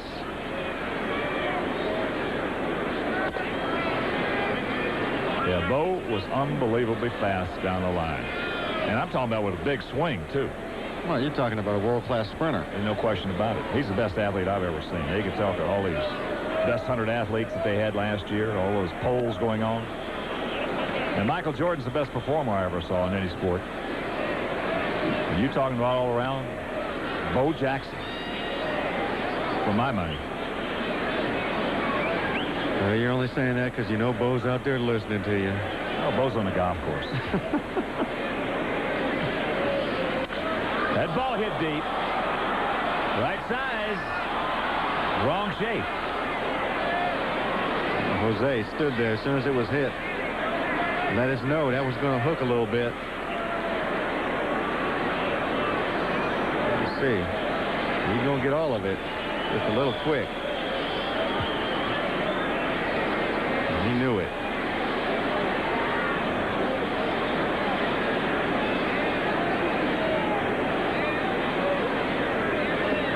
Pull a string on him right there. Here's another one from Jeremy Kafka, Huntley, Illinois, 14 years old. Says, do you guys think the Sox have a chance to make it to the World Series? And what does El Caballo mean when Carlos Lee is hitting? Well, Jeremy, yes, we think the Sox have a chance to get there. And what El Caballo means is El Caballo means the horse. And he's an RBI horse. Carlos Lee, Valentin, just does get a piece of it.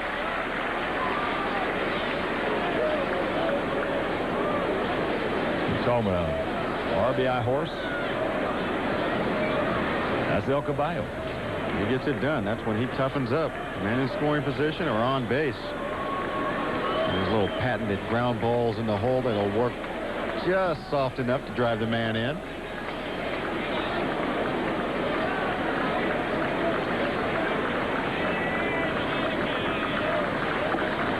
Got him on the inside corner. Nice pitch by Watson. So that'll return the side. And after 3.5, it is 12-0 White Sox. You should. I see you up here dreaming about them all the time. Yeah, when you come to the ball game, you got to have Cracker Jacks, hot dogs, Diet Coke, or a couple of brewskis. Jorge Posada will lead it off. He bounced back to parquet to end the first inning. That was with 2 out, bases loaded. Watch out. 12-10-0 for the Sox, 0-3-0 for the Yankees. And want to send out a big White Sox hello and personal hello to Ken Kaiser, former umpire who I still consider to be the best ball and strike umpire. When he was working in the game, watching in. How you doing, big guy? Hello, Ken. Great guy.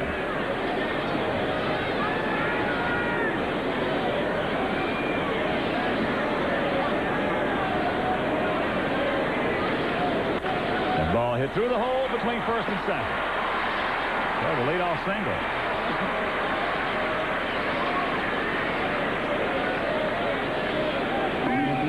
Jimmy. 4 innings, 4 singles. 1 in each inning. And here's Spencer. He singled to lead off the second. Yeah, Kaiser always thought and always said that 7th game of the World Series, glad to have one umpire behind the plate. It'd be Ken Kaiser. You knew he was in charge, that's for sure. Oh, yeah. There's a short hop. Norton. Durham. Rack him up.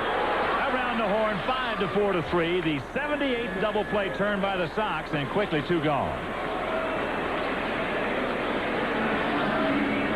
Norty did something really good right here. He steps up and plays this short hop perfectly. You can't call him Captain Highlight on that. Drake him way across the bag, still did a leap. Nobody even around him. Force a habit. That's got to be a fine for Norton. Why is that? Because he didn't hit the ground. He didn't get dirty? No. On the follow-through of his throw or anything.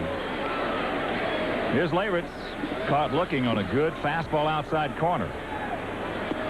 Takes that curveball off the plate.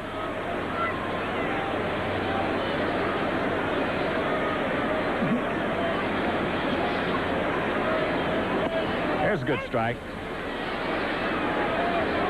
And like we have seen in all these games here at Yankee Stadium, from Mark Hirschbeck, Wally Bell, Brian O'Nora, now Danny Iasonia, they're doing a good job. We talked about that play yesterday. If you watch that ball game, the only reason that Wally Bell could not get that call correct, he just didn't have a chance to get in position. If he had he would have got that play. That was just a tough call for Wally. Well, he was right on top of the play. He did everything. He tried to get in a good position, but he just blocked out. Greg Norton's body was blocking him out. Couldn't see the extension of the leg to the bag or not. And that's ball 4.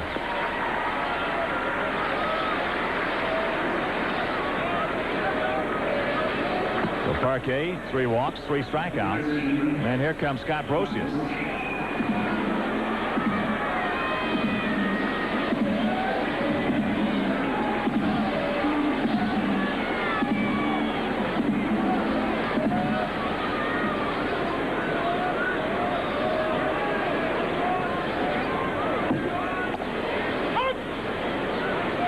Fastball strike.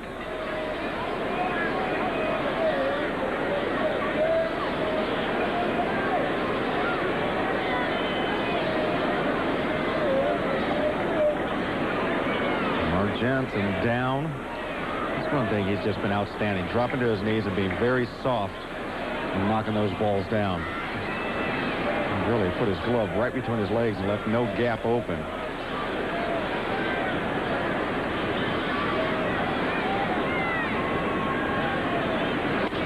That's into center field. That's can of corn for Singleton. And that'll retire the side. We will go to the 5th. It'll be Thomas, Ordonez, and Canerco. Parquet has shut him down through the first 4 as Big Frank will lead it off. Here in the top of the 5th. 12-10-0 for the Sox, 0-4-0 for the defending world champion New York Yankees. They've won it 3 out of the last 4 years. There's the strike. Frank has doubled in a run, scored. Walked. He's 1 for 2.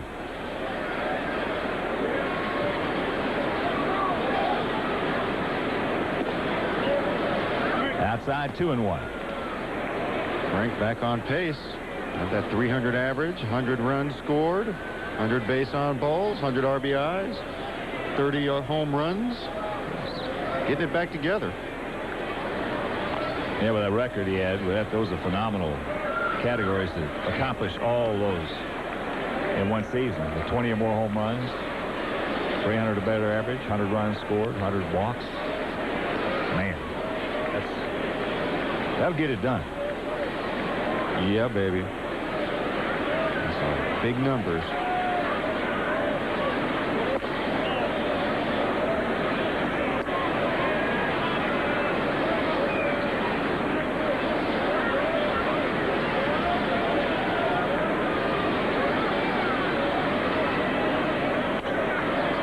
Flips that one. And that will be out of play. About 4 rows back.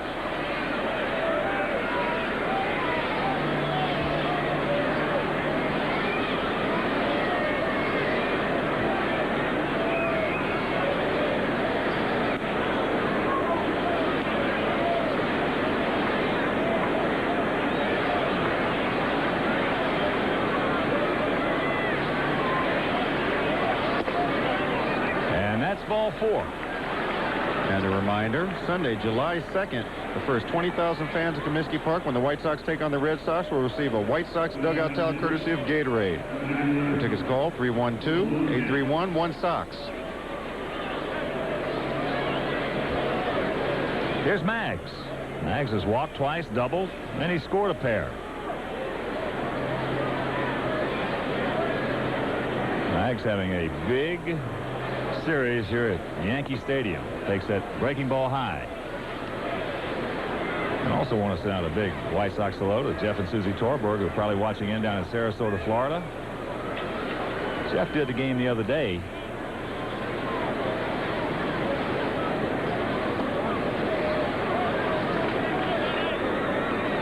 working for Fox. And also, congratulations to his son Dale, the Demon, on WCW.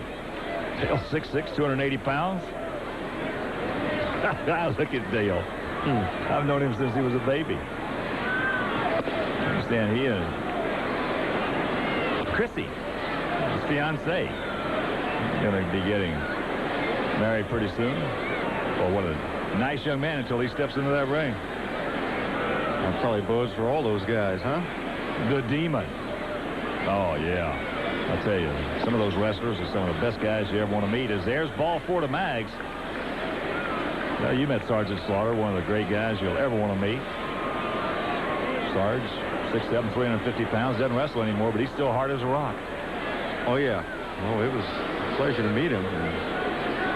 Nice guy, but not somebody you'd want to upset. No. We play a lot of golf. As you look at Todd Erdos, Sarge and I played a lot of golf together. He stepped in my line one day, and I hit the putt, had to go through his heel print. It looked like it was a pool table. Went right down into the pocket. About a foot before he got to the hole. And you didn't say a thing, did you? Oh, no.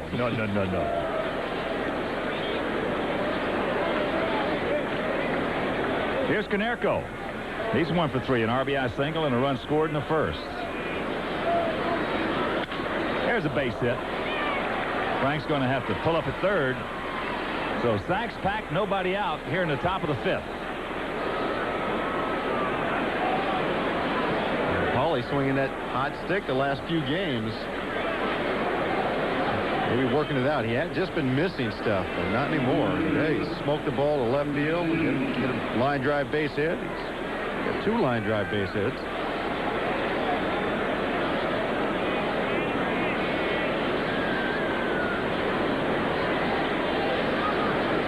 So the Yankees bring the infield in. Chris is 1 for 2, a 2-run double. Good rip.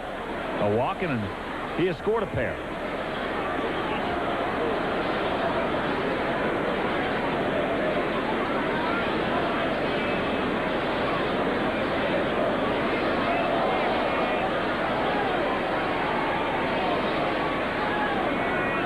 Ron Zimmer, Joe Torre.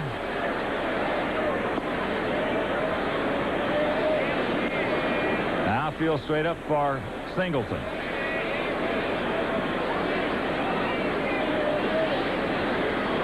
Watson's been battling. He's given up 6 hits, 6 walks. A lot of work. He was not even supposed to start this game. He's working it out. Singleton swings through that fastball.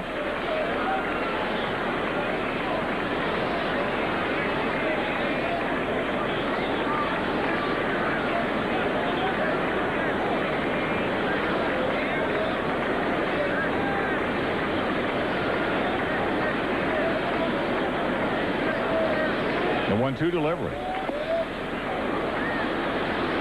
Carlos Lee on deck. Thomas at third. Mags at second, and Konerko at first.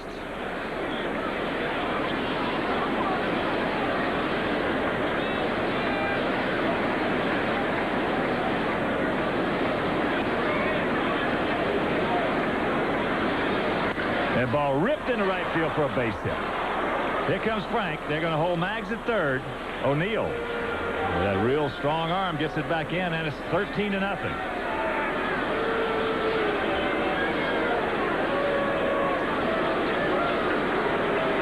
And here comes Joe Torre.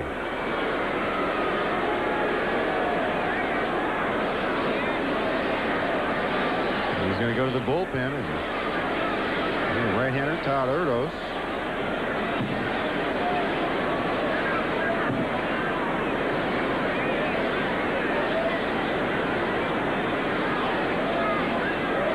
Watson goes 3 1/3. Gives up 4 runs, 6 hits, 4 walks, 4 strikeouts. Of course, the runners on base, all 3 of them his responsibility. Field apart, and we'll be back.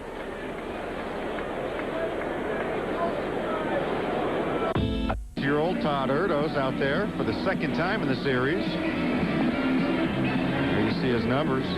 Got 1 save. 23 hits and 18 2/3. 5 base on balls. That's not bad. Well, he worked 2 1/3 yesterday. He gave up 1 run on 3 hits, 1 walk, had 3 strikeouts, threw the ball well. And as you commented on, he was just working that outside corner to the right-handers consistently. And he worked inside and outside to the left-handers. So here's Carlos Lee, 13-0 Sox here in the top of the 5th. Carlos 2 for 3, an RBI single, a 2-run double, and he has scored 1. Carlos now with 52 ribbies. Let's see if Erdo stays with what he did yesterday to right-handers, right on that outside corner.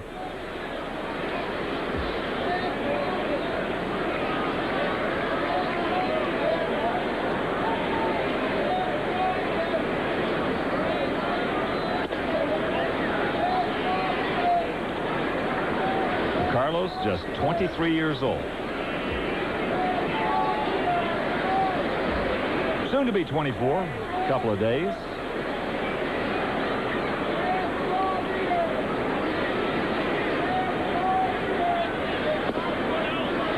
Two and 0 the count.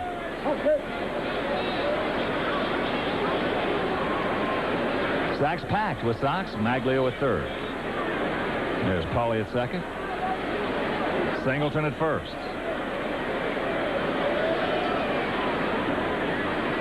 Well, Carlos sitting right in the catbird seat.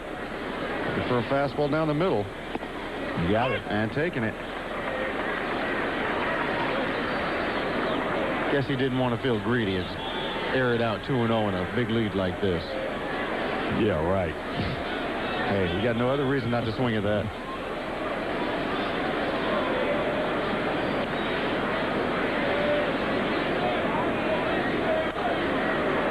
Fires that one back. And if you're just tuning in, a very happy Father's Day once again to each and all.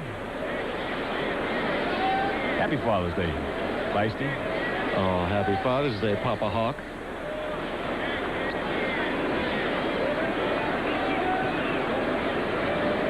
I love Mother's Day. Man, the White Sox hello to Sylvia Jackson watching in this afternoon out in California.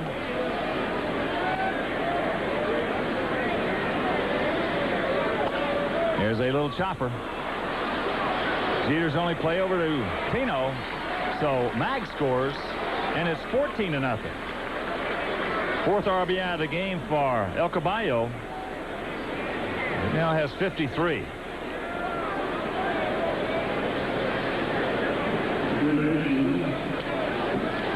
Well, he got the ribby, but not the knock. The best pitch to hit was the 2-0 that he took right down the center.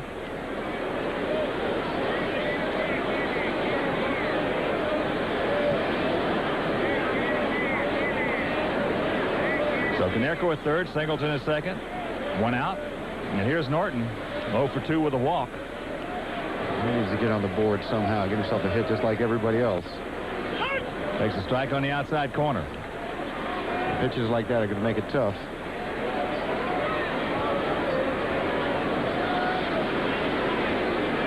The last thing you want on a game like this is be the only guy shut down. Norton's just out of sync. Norton's just out of sync up there. 2 tough pitches. No, I'm not talking about this at bat. I'm just talking about lately. Lately's had some pretty good pitches to hit and fouled them back. Well, you know, it happens. You know, stuff happens. Perry and Raffanino have been getting a little more playing time and throw you a little out of sync.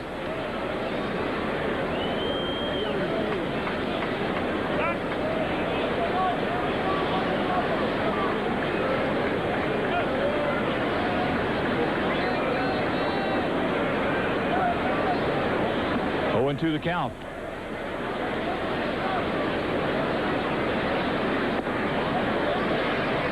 Pull the string on him. Nice pitch by Paul Erdos.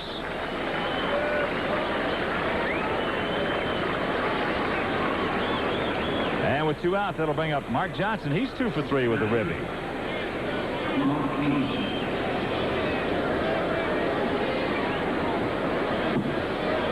And we got another email here from Daniel Rafe, age 11, from Wheeling, Illinois. Talking DJ, will Jerry Manuel be the American League Manager of the Year if the Sox stay in first and have the best record at the All-Star break? No, he won't, Daniel. That honor goes to last year's American League champions. Joe Torre will be the manager.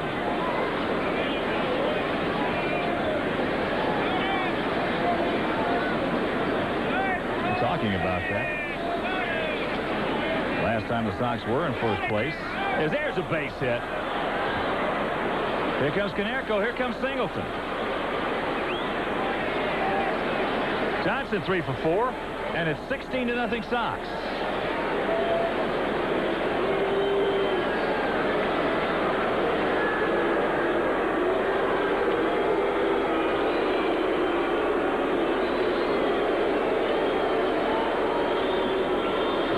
Johnson continually rising that average up. Starting to drive in a few runs, too. Getting that swing together. It's a good game. You mentioned it earlier. Put some base hits on the board.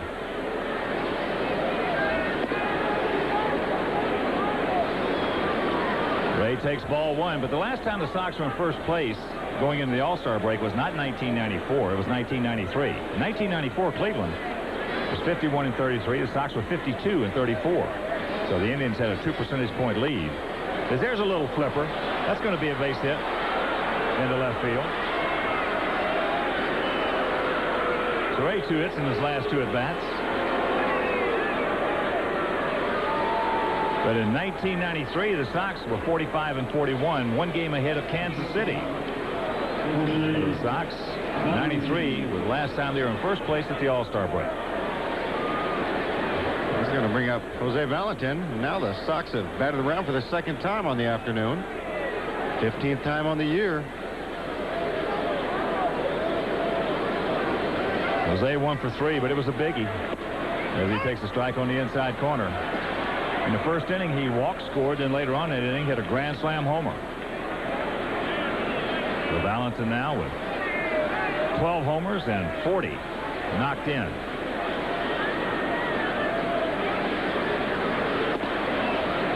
Count evens at 1. Well, you can see Jorge Posada is going ahead and working Jose in now as he hooked a fastball sinker down in the way for that grand slam. Right the other side of the plate. There's a chopper to Hopper. Tino's got it. He'll step on the bag, and that'll retire the side. But the Sox put 4 more on the board. We're halfway home, leading by a bunch.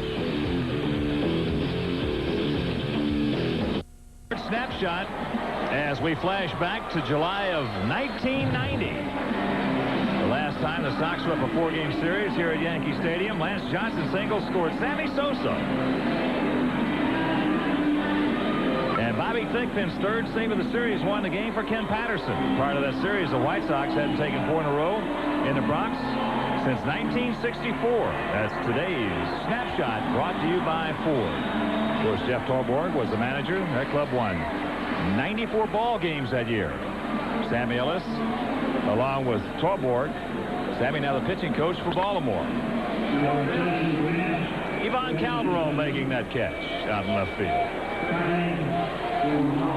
Ivan Calderon. I remember him. Great guy. Played against him through the minor leagues. Great guy.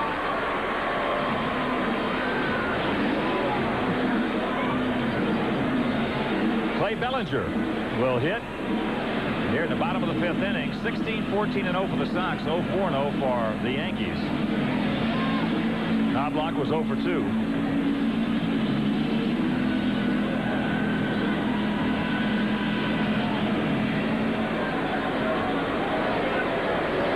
That year, Feisty was the most fun I ever had as a broadcaster.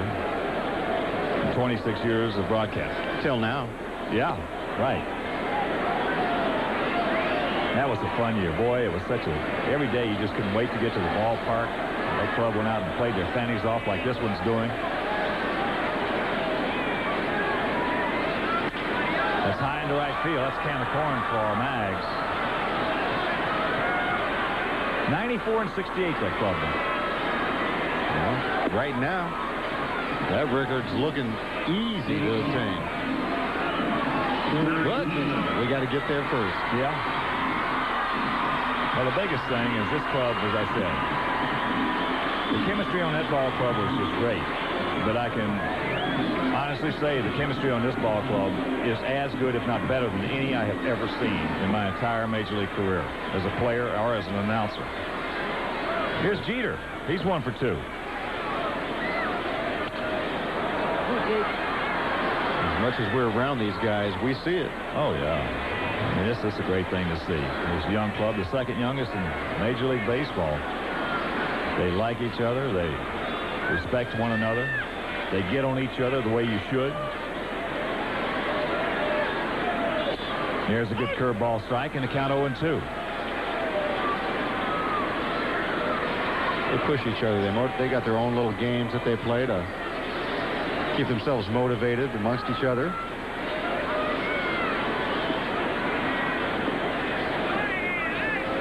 I tell you, this is the only club that I have ever seen. It reminded me of that team that we had in Kansas City that went on out to Oakland and won 5 consecutive divisional titles and 3 consecutive world championships. But you have to factor in the minor leagues as well. Well, there's guys that are in place that are going to step right in if somebody's lost here. Got him on the outside corner. The backdoor curve. He'll grab some bench for out number 2. Well, you know, that team that we had in Kansas City, I was at first base.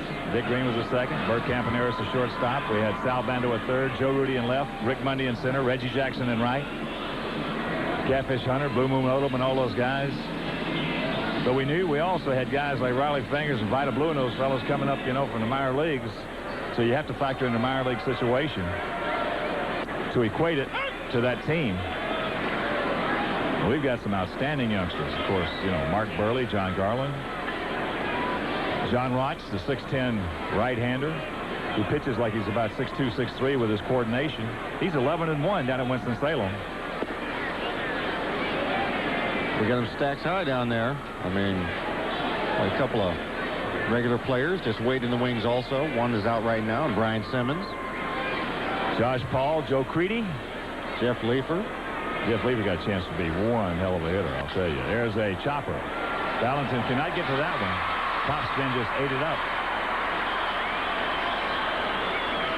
So with 2 out, O'Neill at first. Let's pause for station identification. This is WGN, entertaining America.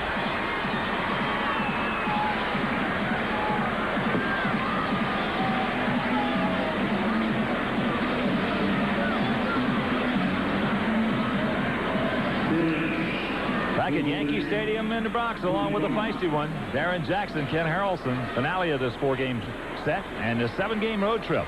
Sox trying to finish it off as Bernie Williams stands in. He has walked and struck out. Felix Jose has gone in to run for Paul O'Neill at first.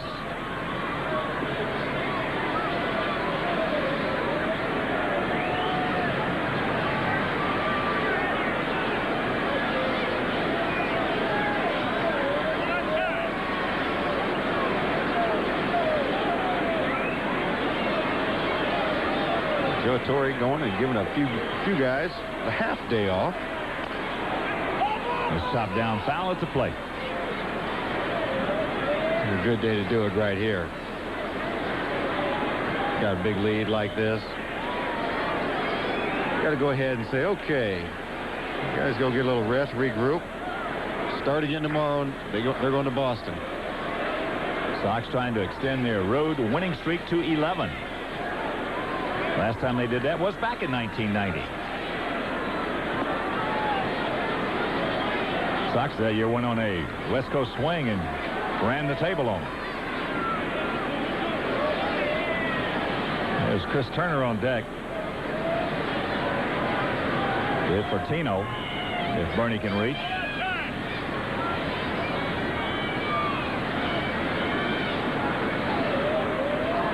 I still think the key to this whole road trip was the Sunday game against the Cubs. Well, that got it all started. When Jerry Manuel showed a lot of courage. Some real stones. And holding back Folk and Howery to get his bullpen ready for that Cleveland series. I got a couple of emails the other day saying that, well, from Sox fans saying, well, we wanted to sweep the Cubs. Well, the Monday game, starting off this 7-game road trip, was more important to the Sox than sweeping the Cubs. That's into center field. Singleton's got it, and that'll retire the side. We'll go to the 6th, leading by 16.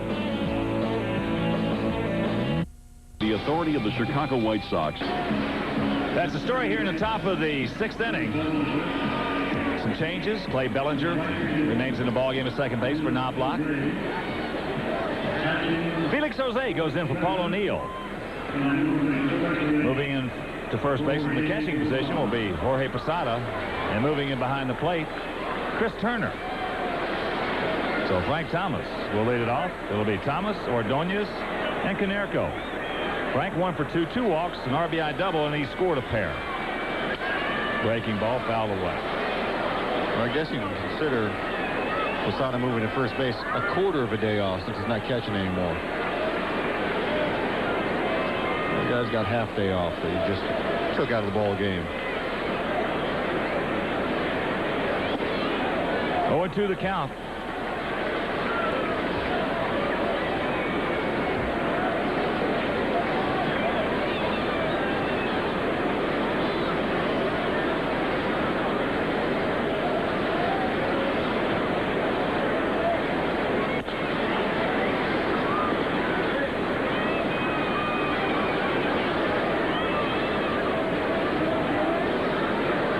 Six-year-old right-hander out of Meadville, Pennsylvania, Todd Erdos.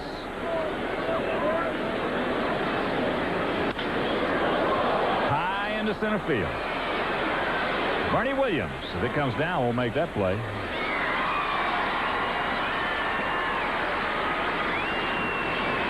And once again, a reminder, make your plans to be with us at Comiskey Park tomorrow night for the start of that 4-game set with the Tribe. If you can't, we'll have it for you over WCIU Channel 26. And our next telecast over WGN Sports will be next Friday against the defending world champion New York Yankees. Here's Maggs. Maggs is 1 for 1. He's walked 3 times and he scored 3 times.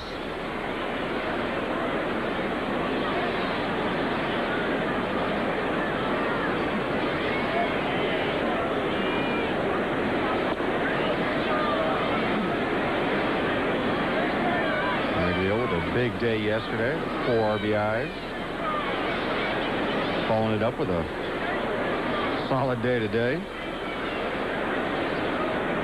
And that hot stick again. Out of play right side. For the whole month of June, the team is back up to scoring over 7 runs per game. Just like in April, where they set the record for runs scored. 181 runs in a month. Just that one bad month where they had the suspensions. They didn't keep it hot. Vaughn Joshua, hitting coach. You guys were talking with Paul Konerko the other night in Cleveland, and I told Vaughn after the thing was over, you know, Paulie was scuffling. There was no question about that. I told him, I said, Vaughn, I said, you told him something after there that I thought was just terrific. That pitch fouled over the Yankee dugout. He told me, he says, Paulie, there's nothing wrong with you. He says, you're not that far away. Usually, you know, a lot of times there's so many coaches that try to overanalyze. He said, there's nothing wrong with you. I got nothing to tell you. Just get up there and, boy, since that time, he is just swinging the bat. He just told him he had to get it a little load, a little key work in there. He wasn't taking his hands back. He was just starting from one spot and going forward. So load him up a little bit and you'll be fine. Boy, the worst thing you can do, as you know, DJ, is have somebody get in your head, trick that mind a little bit, get you thinking. That's the last thing a hitter wants to do is get his wheels turning. You know, I was telling him the same thing. I said, Paulie, I mean, you don't really have that much wrong right now. You're just pulling off the ball a little bit, maybe, which same thing that Vaughn was really saying is he's just being a little too quick, not going back. I guess something registered because he's been swinging the bat since. Yeah. That's high down the right field line. Felix Jose giving chase, and that'll be back about 3 rows. So the count hangs full to Mags Ordonez. One thing in my experience in baseball that you get to know is that when a young hitter, especially a young hitter, comes to you, say, what do you think? If you don't know exactly what it is, you're better off just saying, hey, just stay with it. That's all. Just stay with it. Don't put any extraneous thoughts into their mind. Well, he definitely wasn't far off anyway. No, he wasn't. He's just not locked in yet. Now it's coming back to him. And that's ball 4 so far. The 4th time in this game. Mags draws the base on balls. Yankee pitching has issued 8 walks, and here comes Konerko. He's 2 for 4. A couple of singles, an RBI, and a couple of runs scored. Line missile out to the left fielder, Shane Spencer, in the 3rd inning.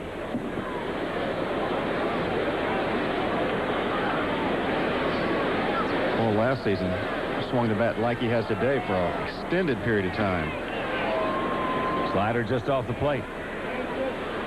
Maybe this will be the start of it again, because we haven't really seen him, except for at the very beginning of the season, swinging the bat really, really well. Last year we saw it for a few months. Curve ball down, and the count 2-0.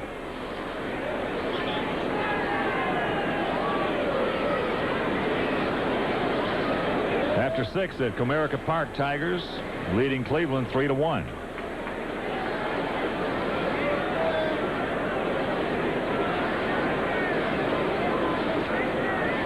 Can't get that high heater. 2 balls and a strike to Konerko. After 6 at Fenway Park, Toronto shutting out Boston 4-0. Frank Castillo on the mound. Well, he pitched 2 games against us this year, and he was outstanding in both of them. And his last outing, he had a outstanding game. I think he won it.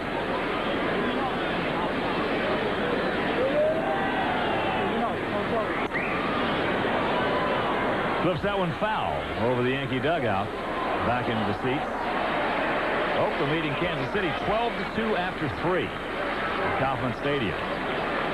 After 4 at Wrigley, Montreal and the Cubs are tied at 1.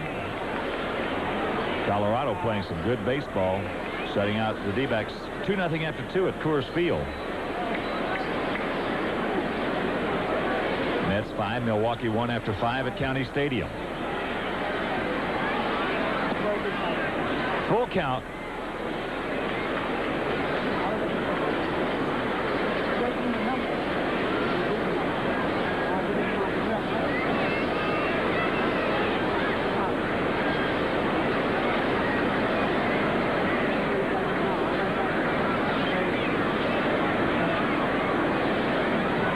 The ball hit hard right at Felix Jose. Makes the basket catch. That's another hang whooping for Konerko. You just stay right where you're at, Paulie. He's swinging that wood. Well, using the whole field. His first at bat drove a ball into right center field. This time right at the right fielder. Line drive right at the left fielder. He's done it all.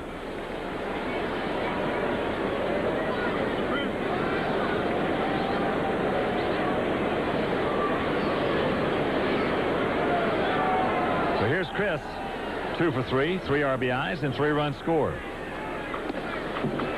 Goes through the gas.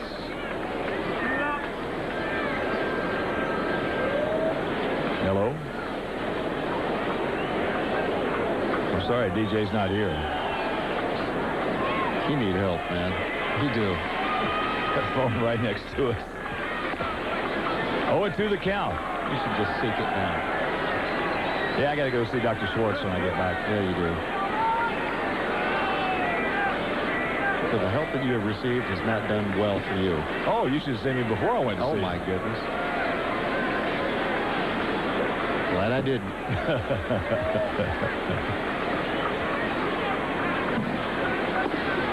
1-2 the count.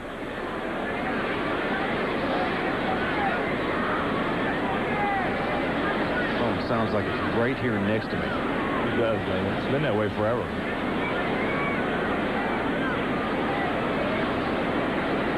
Come on, Chrissy, get you another one.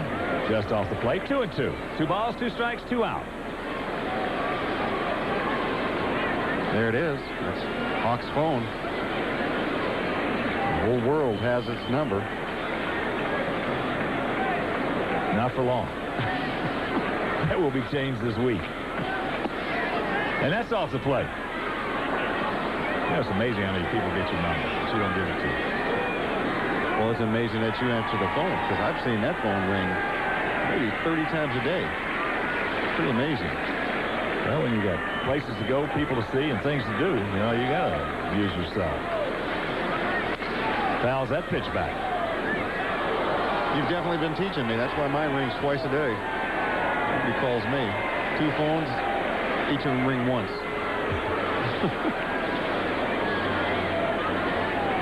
As I said, one works one place, and the other one works the other.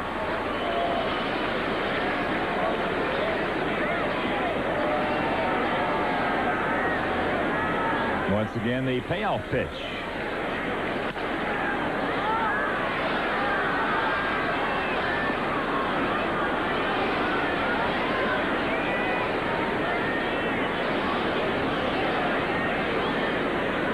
Chris hitting at 263 to go along with those 6 homers. And 32 RBIs. Well, he made a big catch yesterday. That was a brilliant catch he made off.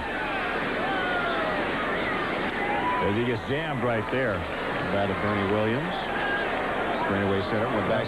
Posada went back and tore a hole in that padding on the center field wall. That they have already repaired.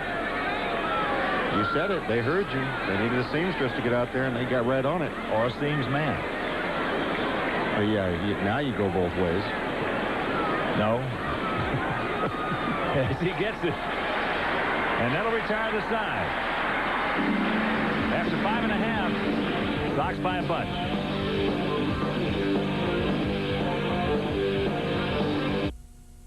Bottom of the 6th inning. Chris Turner will lead it off, hitting in Tino Martinez's spot. Tino was 0 for 2 in this ball game, 2 for 15 in the series.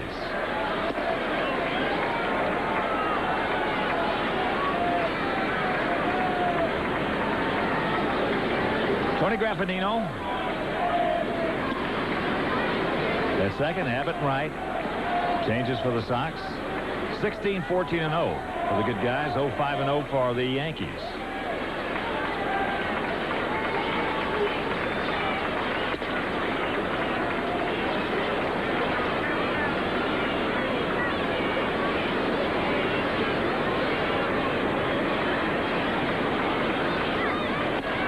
Breaking ball strike. 1-2 to Turner.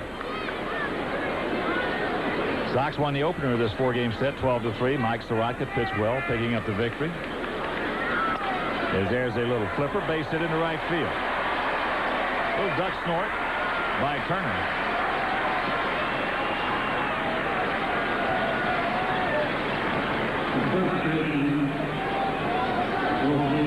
And here's Jorge Posada. He's 1 for 2. But on Friday, James Baldwin, picking up his 10th victory against just 1 defeat, was outstanding.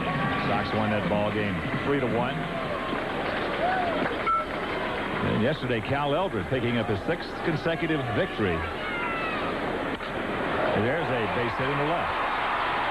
That gets by Carlos Lee. They're going to wave Turner around. Yankees get on the board at 16-1.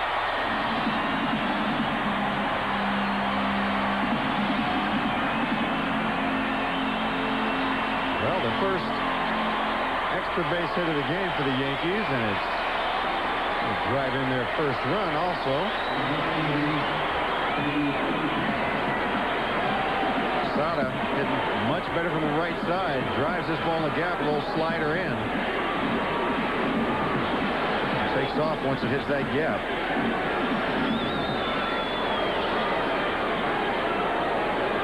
Shane Spencer stands in. He has singled and hit into a 5-4-3 double play. Now for RKN. Mark Johnson wanted to have a little chit-chat.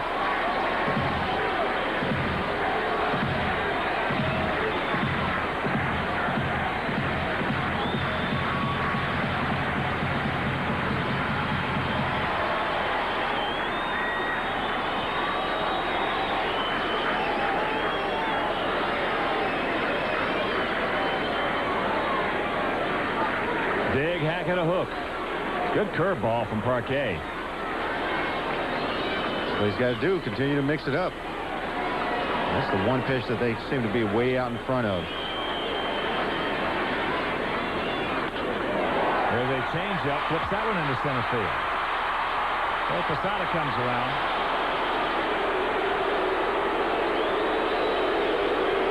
No, they hold him at third.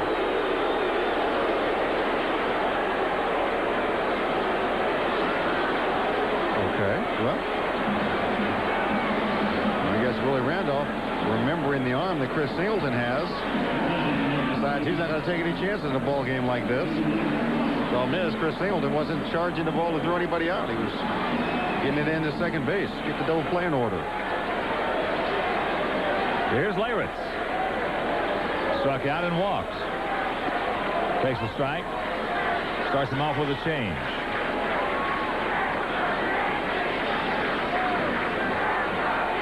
(16-1) Sox here in the bottom of the 6th inning. Waves at that curveball, which he pulled a string on it. And a count 0-2.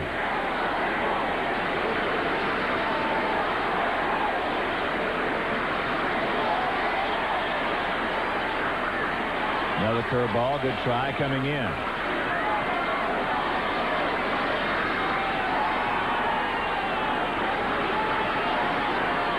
Hello. Well, Hawk's busy right now. Close pitch. 2-2.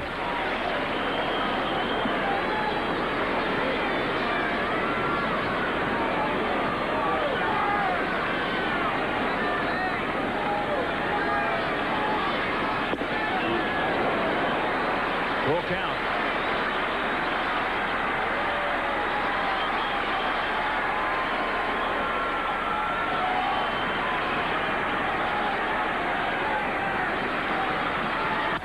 Broke his bat.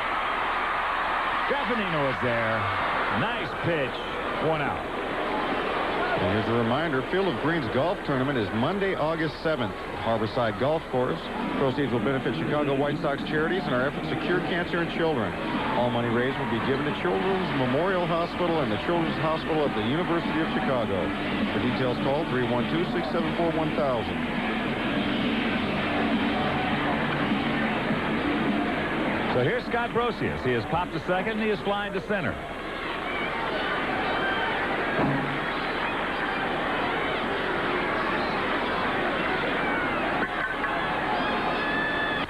That's hit deep to left. Hanging curveball. And it's 16-4. Well, Brosius number 5, and he now has 22 ribbies.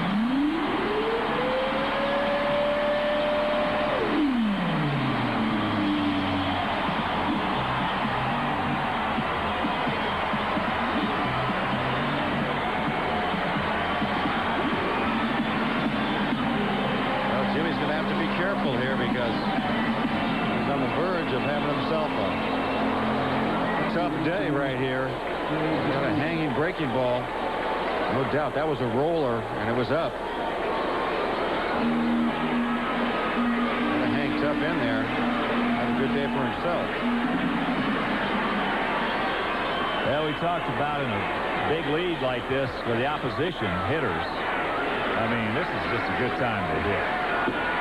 Talked about it a lot, that there are a lot of guys made a lot of money for a lot of years munching up in times like this. Well, this is a time where it's up to Parquet to keep that from happening. That's right. And it's good experience, too, because you still have to try to maintain that intensity. It's a 0-0 ball game. As Nardi Contreras comes out, and it's tough to do. It takes more than several years for a young pitcher to learn how to maintain that intensity. Jim Parquet is like a little banty rooster out there anyway. Normally, he's very feisty. And he shouldn't have any problem doing it. But he doesn't want to turn this into a bad outing for himself.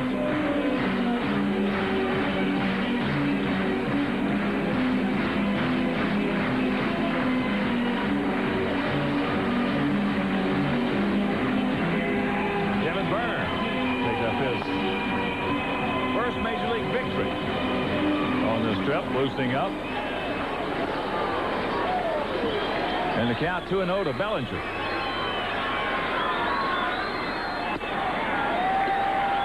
Three and nothing.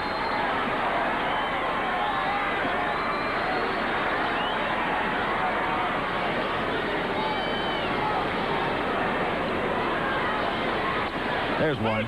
Come back and get him, Jimmy.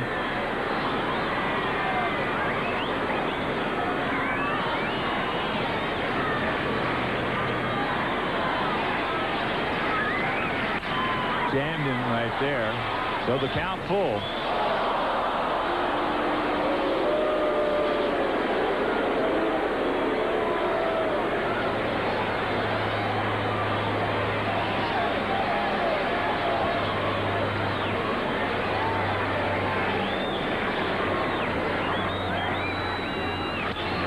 Getting the bat into left center field. Singleton is there. And it's out number 2. So 2 down here in the bottom of the 6th, and that'll bring up the shortstop, Derek Jeter. Got a feeling that Jimmy can get out of this inning. That's going to probably be it. Over 100 pitches thrown for the day.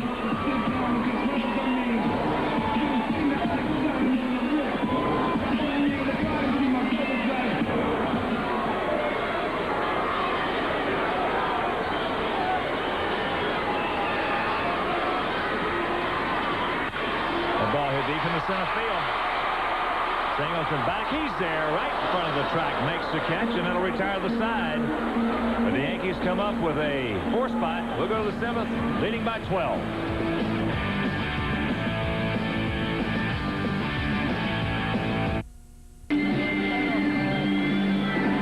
That's the story here as you check out our Southwest Airlines tail of the tape. The Harlem River. It's not where you want to go water skiing. Stay out of that water. You want none of that in your mouth.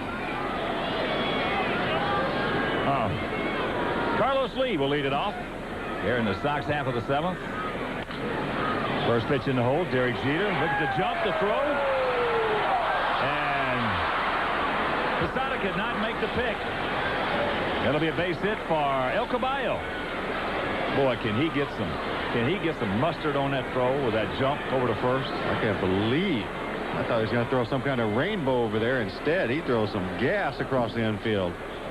That's a strong arm right there. Just a in-between hop. Well, first of all, there are not that many shortstops that use that jump throw. But of all the ones I've ever seen, he can get more on that throw over to first than anybody I've ever seen. I played with Sean Dunston. He used to do that early in his career. And he had a cannon. I remember he probably threw a comparable to that. Here's Norton. Takes down low. Well, as we've talked about in previous telecasts, the best arm I've ever seen from shortstop was Eddie Brinkman.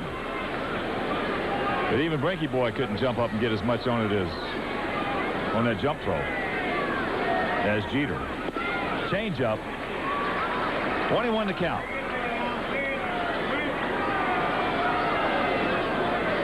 He's something. He's a player. Yeah, he'll do.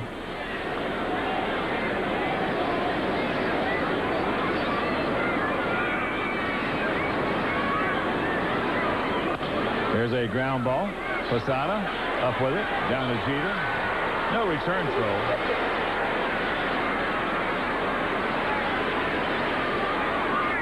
So 1 out. And that'll bring up our catcher, Mark Johnson. He's 3 for 4 today with 3 RBIs. So the pick to click of Lexi, Nick, Christina Bina, and Elena Strafford for big Sox fans down in Granger, Indiana. Their pick to click doing very well.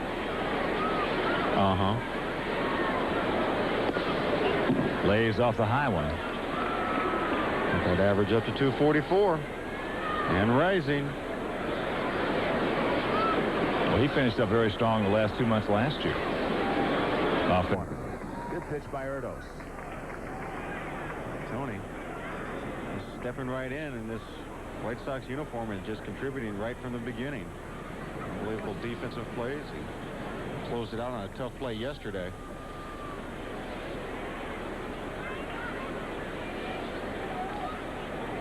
Got a high breaking pitch right there. Well, Cleveland has come back to take a 9-4 lead over the Tigers.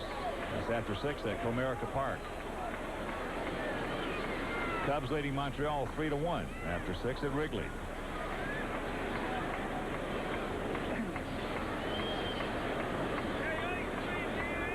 And after this half inning, we will have our Miller Lite Major League scoreboard for you.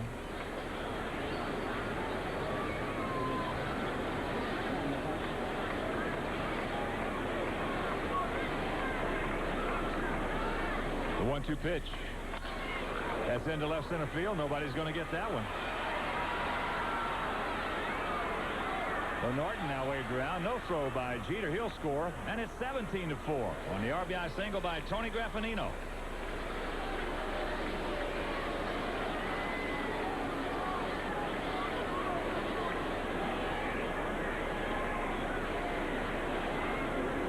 Well, there he goes, helping out again. Not that it's a lot of help in a 16 to now 17-4 game, but helping himself out, driving in that big run for himself and scoring Greg Norton. So here's Jose. 1 for 4, a grand slam homer in the first. That made it a 9-0 Sox lead if you're just tuning in.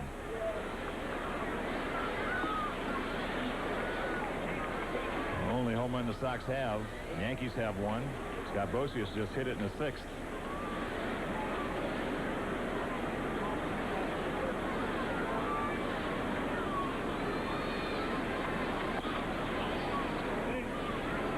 One to count. Here's Herbert Perry out on deck to hit for Big Frank. Just joining us, Sox with 9 in the first, 3 in the second, 4 in the 5th, 1 so far here in the 7th. All 4 for the Yankees coming last inning. 2 balls and a strike.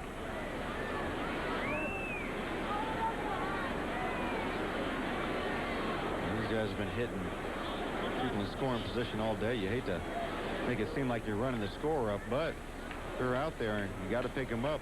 Got to run hard and still try and score runs for your teammates. Watch out. There is no such thing as running the score up in baseball unless you're out there with a big lead, stealing bases and all that stuff. In certain situations where you don't push it, it's going to be a close play on, say, a deep fly ball or some medium fly ball. You don't take the extra base and little things like that.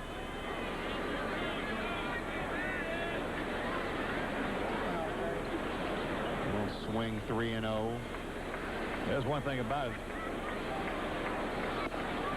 As he got him inside fastball.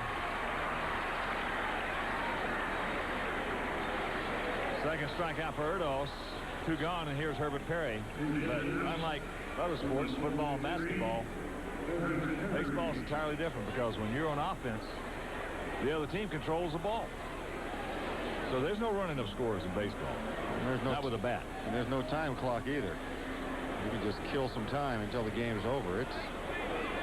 They've got to make the plays. Perry hitting at .264, 3 homers. He's driven in 10. Takes ball 1.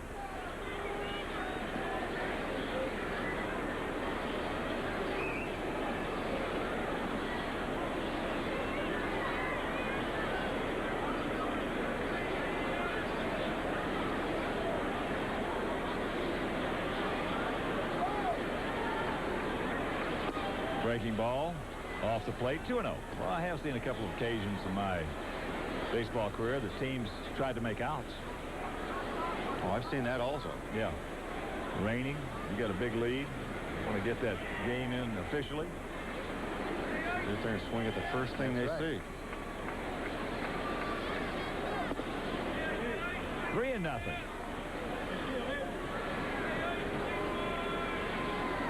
That's not the case today. The weather's okay.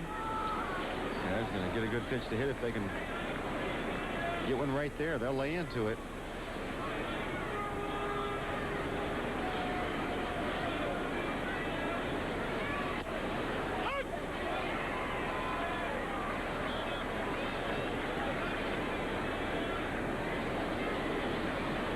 look good on you, Feisty. That beard. Well, I had one this offseason just like that. Did you? No.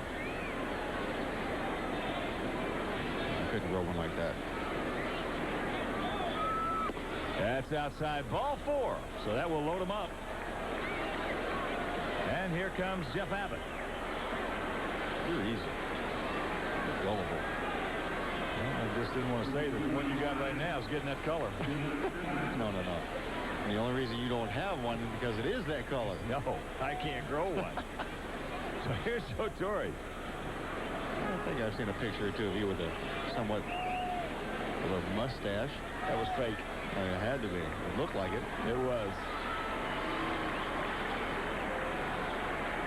So Todd Erdos will depart. We'll be back. 22-year-old right-hander Jake Westbrook yesterday made his major league debut in that start. As you can see, went an inning and 2/3, gave up 6 runs, 7 hits, 2 walks, had no strikeouts. He's 6'3", 185 pounds, born in Athens, Georgia, home of the Georgia Bulldogs.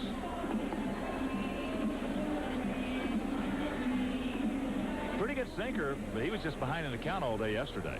That's what hurt him. Maybe he'll be a little more effective today because there's not a lot of pressure on him right now to just come in here and throw strikes. So here's Abbott hitting for Maggs. Maggs was 1 for 1, 4 walks, and he scored 3 times. Here's a sinker strike outside corner.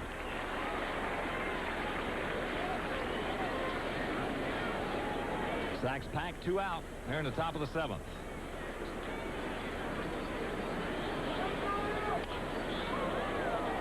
Jammed him right there. And a fine catch by one of the cameramen. Good play.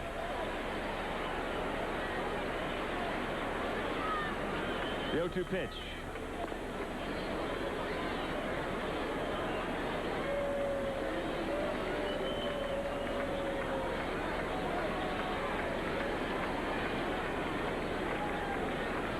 Westbrook had some real good minor league numbers.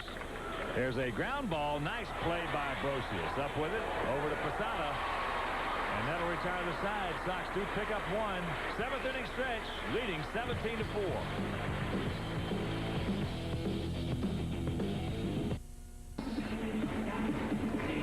Cincinnati is San Diego, and St. Louis taking on the Dodgers in L.A.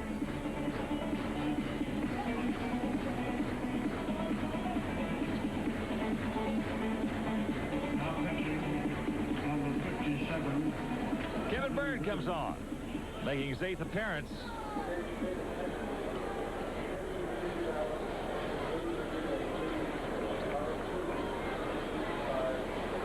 Felix Jose comes to the plate for the first time.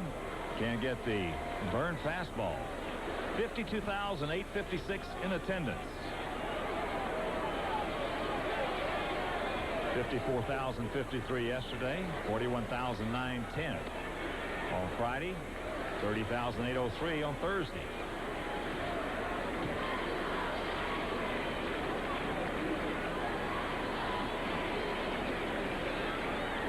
One and 2 the count. So Kevin, he picked up his first major league victory on Wednesday against Cleveland. Boy, he really pitched well in that game. 3 2/3, no runs, 2 hits, 2 walks, had 3 strikeouts. As that ball will be souvenir time, left side. Yeah, that last outing for Kevin was very good for him to get back on track. His outings have been spread out so far. This is about as close to games he's pitched in back-to-back. He's been here a couple of months already.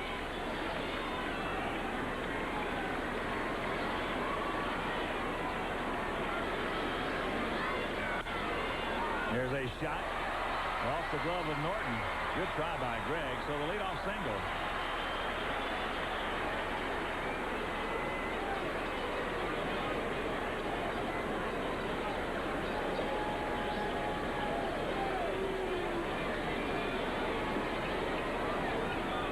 Johnson just wanted that fastball up a little more than it was. Could have got it to a spot, probably wouldn't have been hit that hard.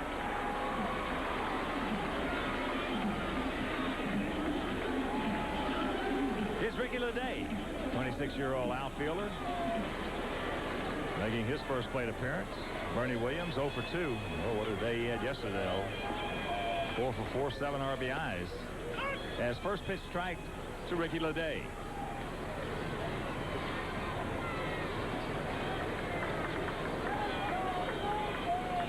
(17, 16-0 for the Sox, 4, 10-0. So the Yankees, there's a bullet right to Konerko. Can't get there in time. That's a hang whoopple. And a reminder, every Tuesday at 3 o'clock, log on to WhiteSox.com and register to chat live with players, coaches, and White Sox personnel. That's every Tuesday at 3 on WhiteSox.com. Let's see, Paul right here. Line missile right to him, just like playing catch. Tries to hustle and get Felix Jose. And no chance.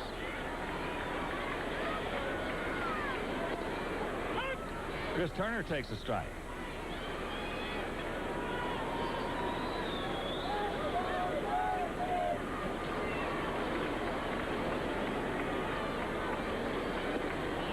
That's a little bit low.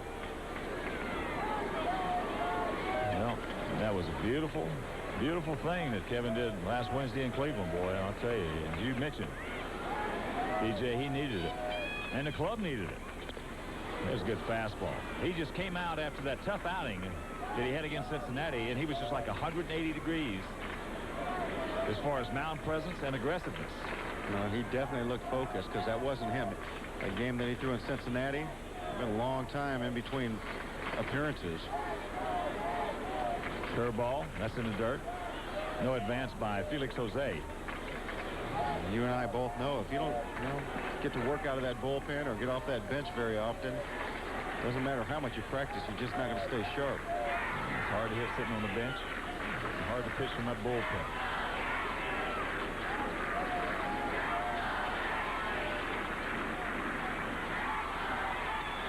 Fouls the fastball back. Jorge Posada on deck. Once again, a reminder, make your plans to be with us at Comiskey Park. Sox coming home. 4 games with the Indians starting tomorrow night. Skip Wells against Bartolo Colon. That breaking ball high. So the Sox on a nice homestand. 4 with Cleveland, 3 with the Yankees, 3 with Minnesota, 3 with Boston. And a short 3-game road trip to Kansas City, coming back on the 7th, 8th, and 9th of July. As that's into left center field. Carlos El Caballo making the calls. Got the ball.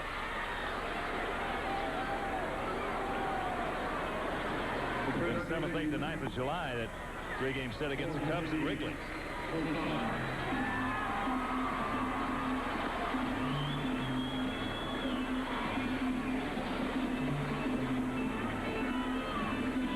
We said earlier, this road trip right here. Indians averaged over 42,000 a game. Yankees averaging over 45,000 a game for this series.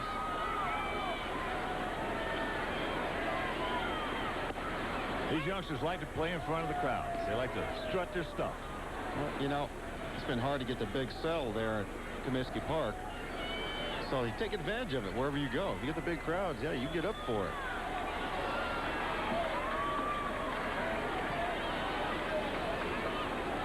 One and one to count to Posada. Jorge's 2 for 3, a single and an RBI double. He also has scored a run.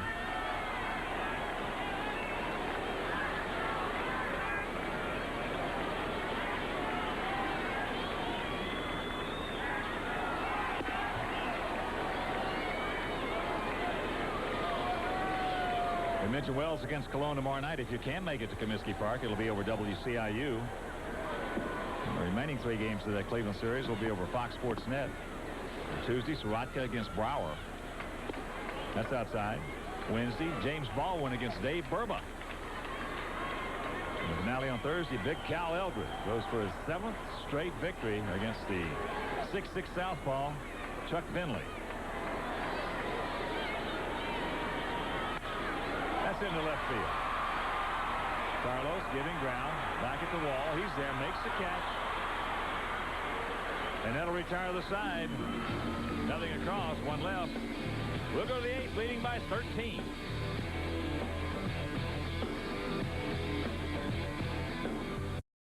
In the background, son of former Sox manager Jeff Torborg, holding up our Toyota game summary. 17-16-0 for the Sox, 4-10-0 for the Yankees. Sox have batted around twice. Valentin, his 5th career grand slam. El Duque was roughed up. 2/3 of an inning, 6 hits, 9 earned runs. As that's our Toyota game summary, supported by the Demon, Dale Torborg.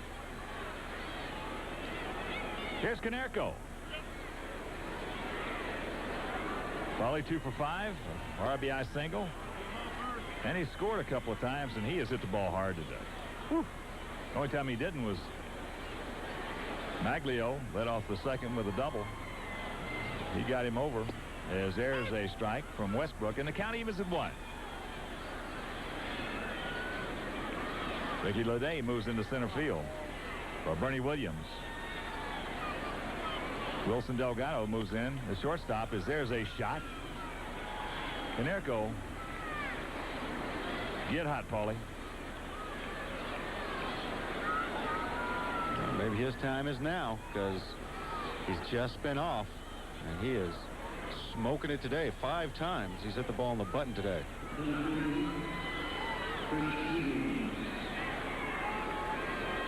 So here's Chris.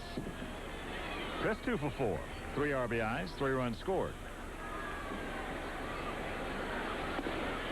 Sinker low. And also, if you're just joining us, you see all these blue wristbands being worn by umpires, the players, most of the players, coaches and managers. That is for Cap Cure, and that is for research for prostate cancer. Yesterday they were giving away, for every home run, $55,000 for each one. So yesterday's game raised $165,000 for Cap Cure.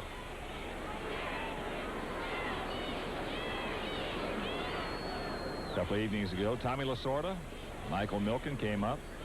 Michael Milken also matching all that money given to research. 3-1.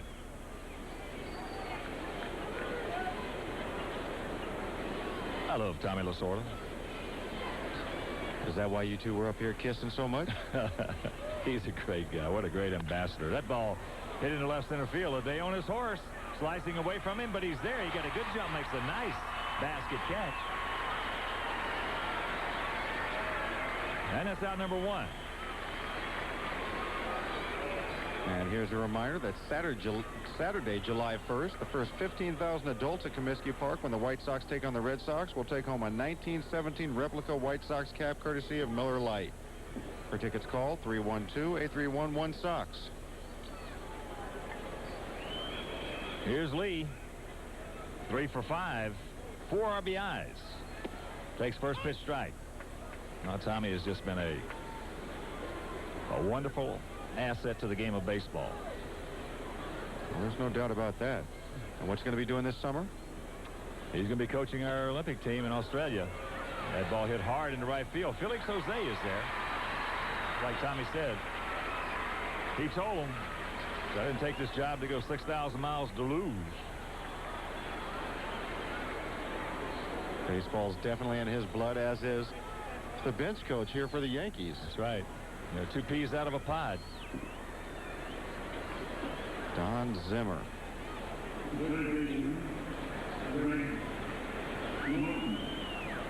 So here's Norton. He's 0 for 4. There's Popeye. That might be the best picture I've ever seen of Popeye right there. He and his great wife, Soot. Wonderful people. That's inside. You ought to play golf with Zimmer sometime. I tell you, you told me to laugh. Oh, I can't imagine being more entertained. Oh, I mean, when he gets from 100 yards in, there's no such thing as a wedge. It's the putter, man. That old Texas wedge. I don't care if there's a bunker right in front of the green. He's gonna He's going to burn it up there. Burn it through it, man. He's beautiful. There's a chopper, two-hopper. Posada's got it. And that'll retire the side. We're through 7.5. Sox on top.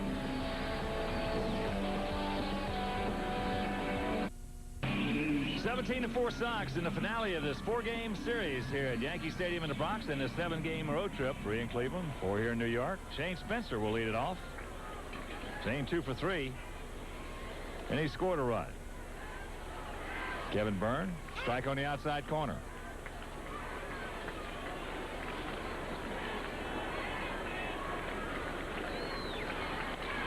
Curveball into left. Can of corn for El Caballo. That's a heck of a curveball right there from Kevin Byrne. He's got a heck of a curveball. That is a big, hard-breaking, right-handed hook. Remember that last trip in here when he just froze Bernie? 2 straight breakers, struck him out. Bernie, it's been a while since Bernie's seen one like that. Here's Leyritz, 0 for 2 with a walk.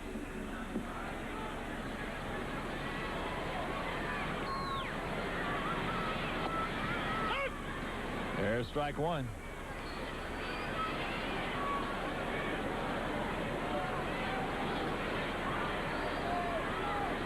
That's inside. I haven't had a chance to, have not had a chance to meet Kevin's parents, but I'll tell you what, they got to be great people. They certainly have a great young man for a son. There's a fastball upstairs. He is a nice person. Yeah, he's a good kid. Takes a lot of heat in there, being the rookie in the locker room, but that's part of it. He handles it so well. Oh yeah, he's gone. Just froze Leyritz. So 2 gone. If you haven't seen that curveball from Kevin Byrne and you're right-handed and he throws it with 2 strikes, you're going to do exactly what Jim Leyritz does. Buckle. That is right off the table. Oh. Look at that buckle right there. Hey, Jimmy, I'm not laughing at you. I'm laughing with you, man. I've been there a few hundred times. Yeah. That's one of the reasons Kevin's here right now, because he can definitely lock up some right-handed hitters. Here's Brosius. Fastball upstairs.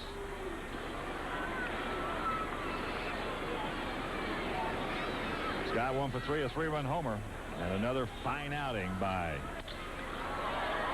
Jim Parquet. Boy, there's a little tiger out there again. And that's a 1-2-3, a quick 1-2-3 inning. That's the first 1-2-3 inning of this ball game. And we'll go to the 9th by a whole bunch. Top of the 9th inning.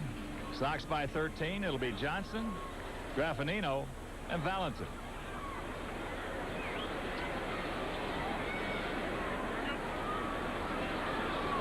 Mark 3 for 4 today with 3 RBIs, hitting at 244.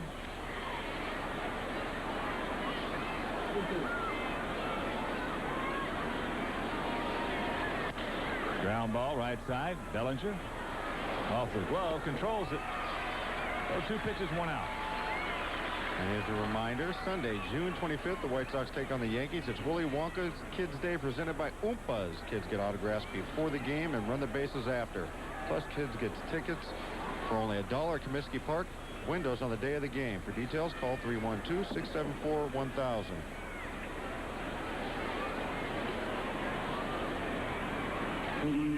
Tony Graffinino's been able to play 1 time, a single, and an RBI. Takes breaking ball strike.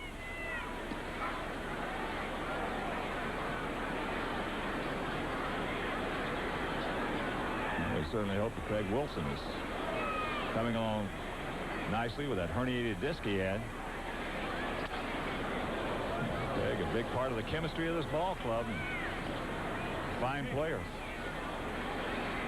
He was trying to tough it up and play with that disc in his back, and he just couldn't get it done. Who is? Have you ever had a herniated disc? No. Me either. He just had a bad neck. I know that's not even close, but I couldn't work with that. There's a chopper right side, 2-hopper. Bellinger. And right now, let's check out our Miller Genuine Draft. Play of the game, coming in the first inning. Sox already on top 5-0. Bases loaded. Jose Valentin at the plate. Feisty. Oh, he hooked himself a sinker that was off the outside corner and pulls it over the 385 sign out here for his 5th grand slam of his career. So a 9-0 Sox lead after a half inning.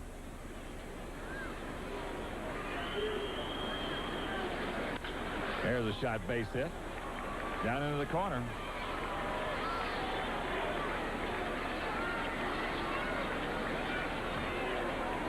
Another extra base hit for Jose Valentin. 18th double. There he goes again. Not trying to do too much. Just running fastball away. Slaps it down that left field line. 34 extra base hits. 18 doubles, 4 triples, 12 homers, and 40 ribbies. That'll work. Here's Herbert. He's been to the plate one time and he walked.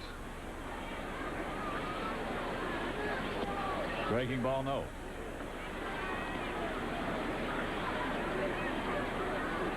New York Times book review section with Groucho.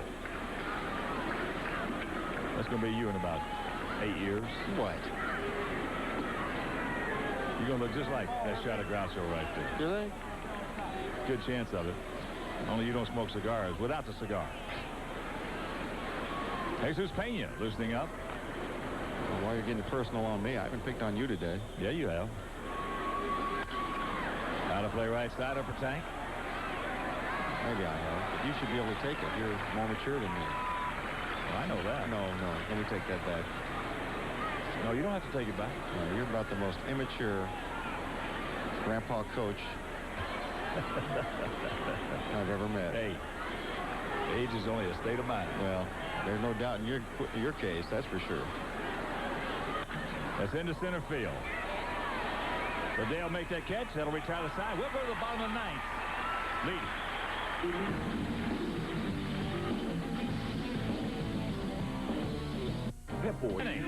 Sox leading by a whole bunch in a pitching change coming off of Kevin Byrne. It'll be the 25-year-old southpaw, Jesus Pena.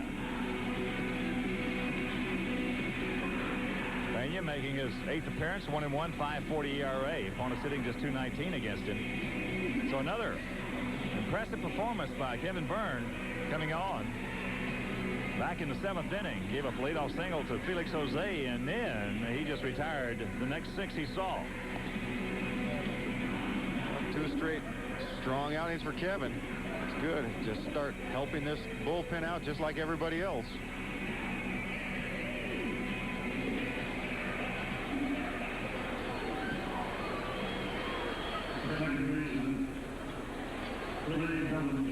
It'll be the top of the order for the Yankees. Clay Bellinger,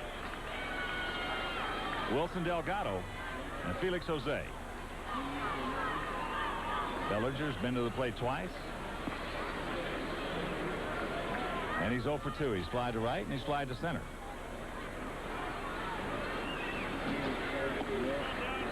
Takes low ball 1.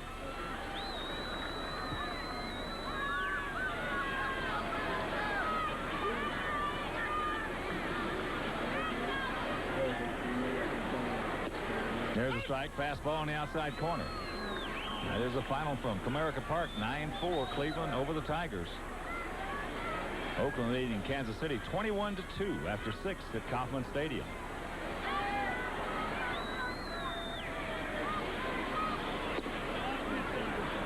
Two and 1 to count.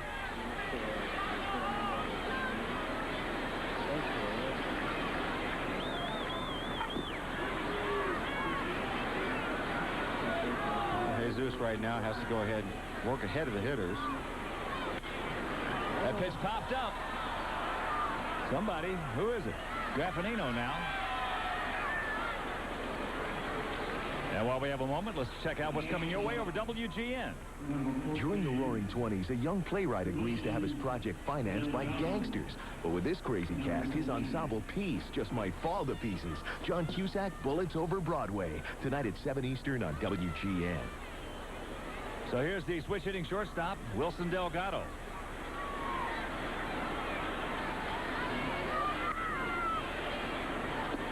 There's a strike. Sox trying to finish it off and finish this 7-game road trip against Cleveland and the Yankees off at 7-0. Picking up their 11th straight road victory. Their 14th out of the last 15 games. And out of the last 22 road games, their 18th win. There's a strike.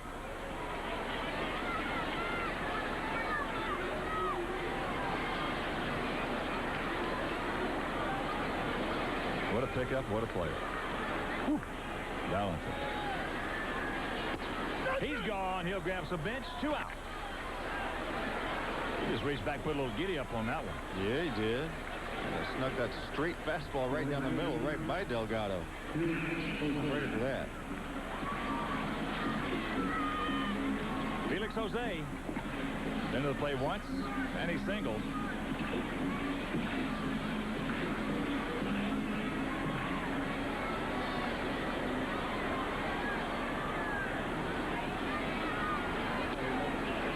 Takes the ball. Make your plans to be with us tomorrow night at Comiskey Park. Sox return home, start off that 4-game set with the Indians, followed by the weekend series against these Yankees. 2-0.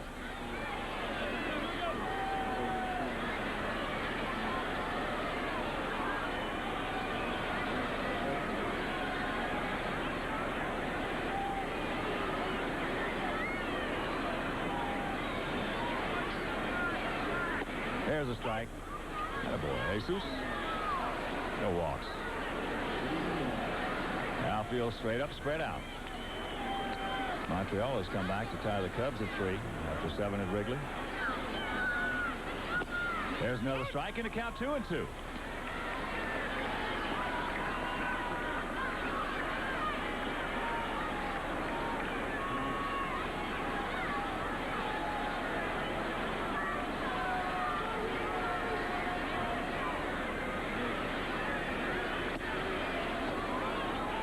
Full count.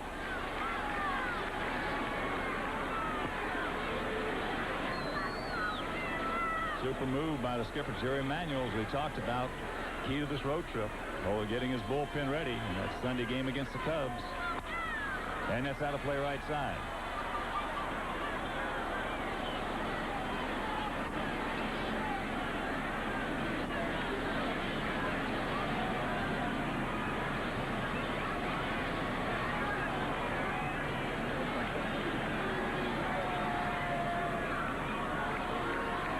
Payoff. Yes, he did. He's gone. This ball game is over, so the Sox indeed sweep this 7-game road trip. They win this one 17-4, and we'll be back.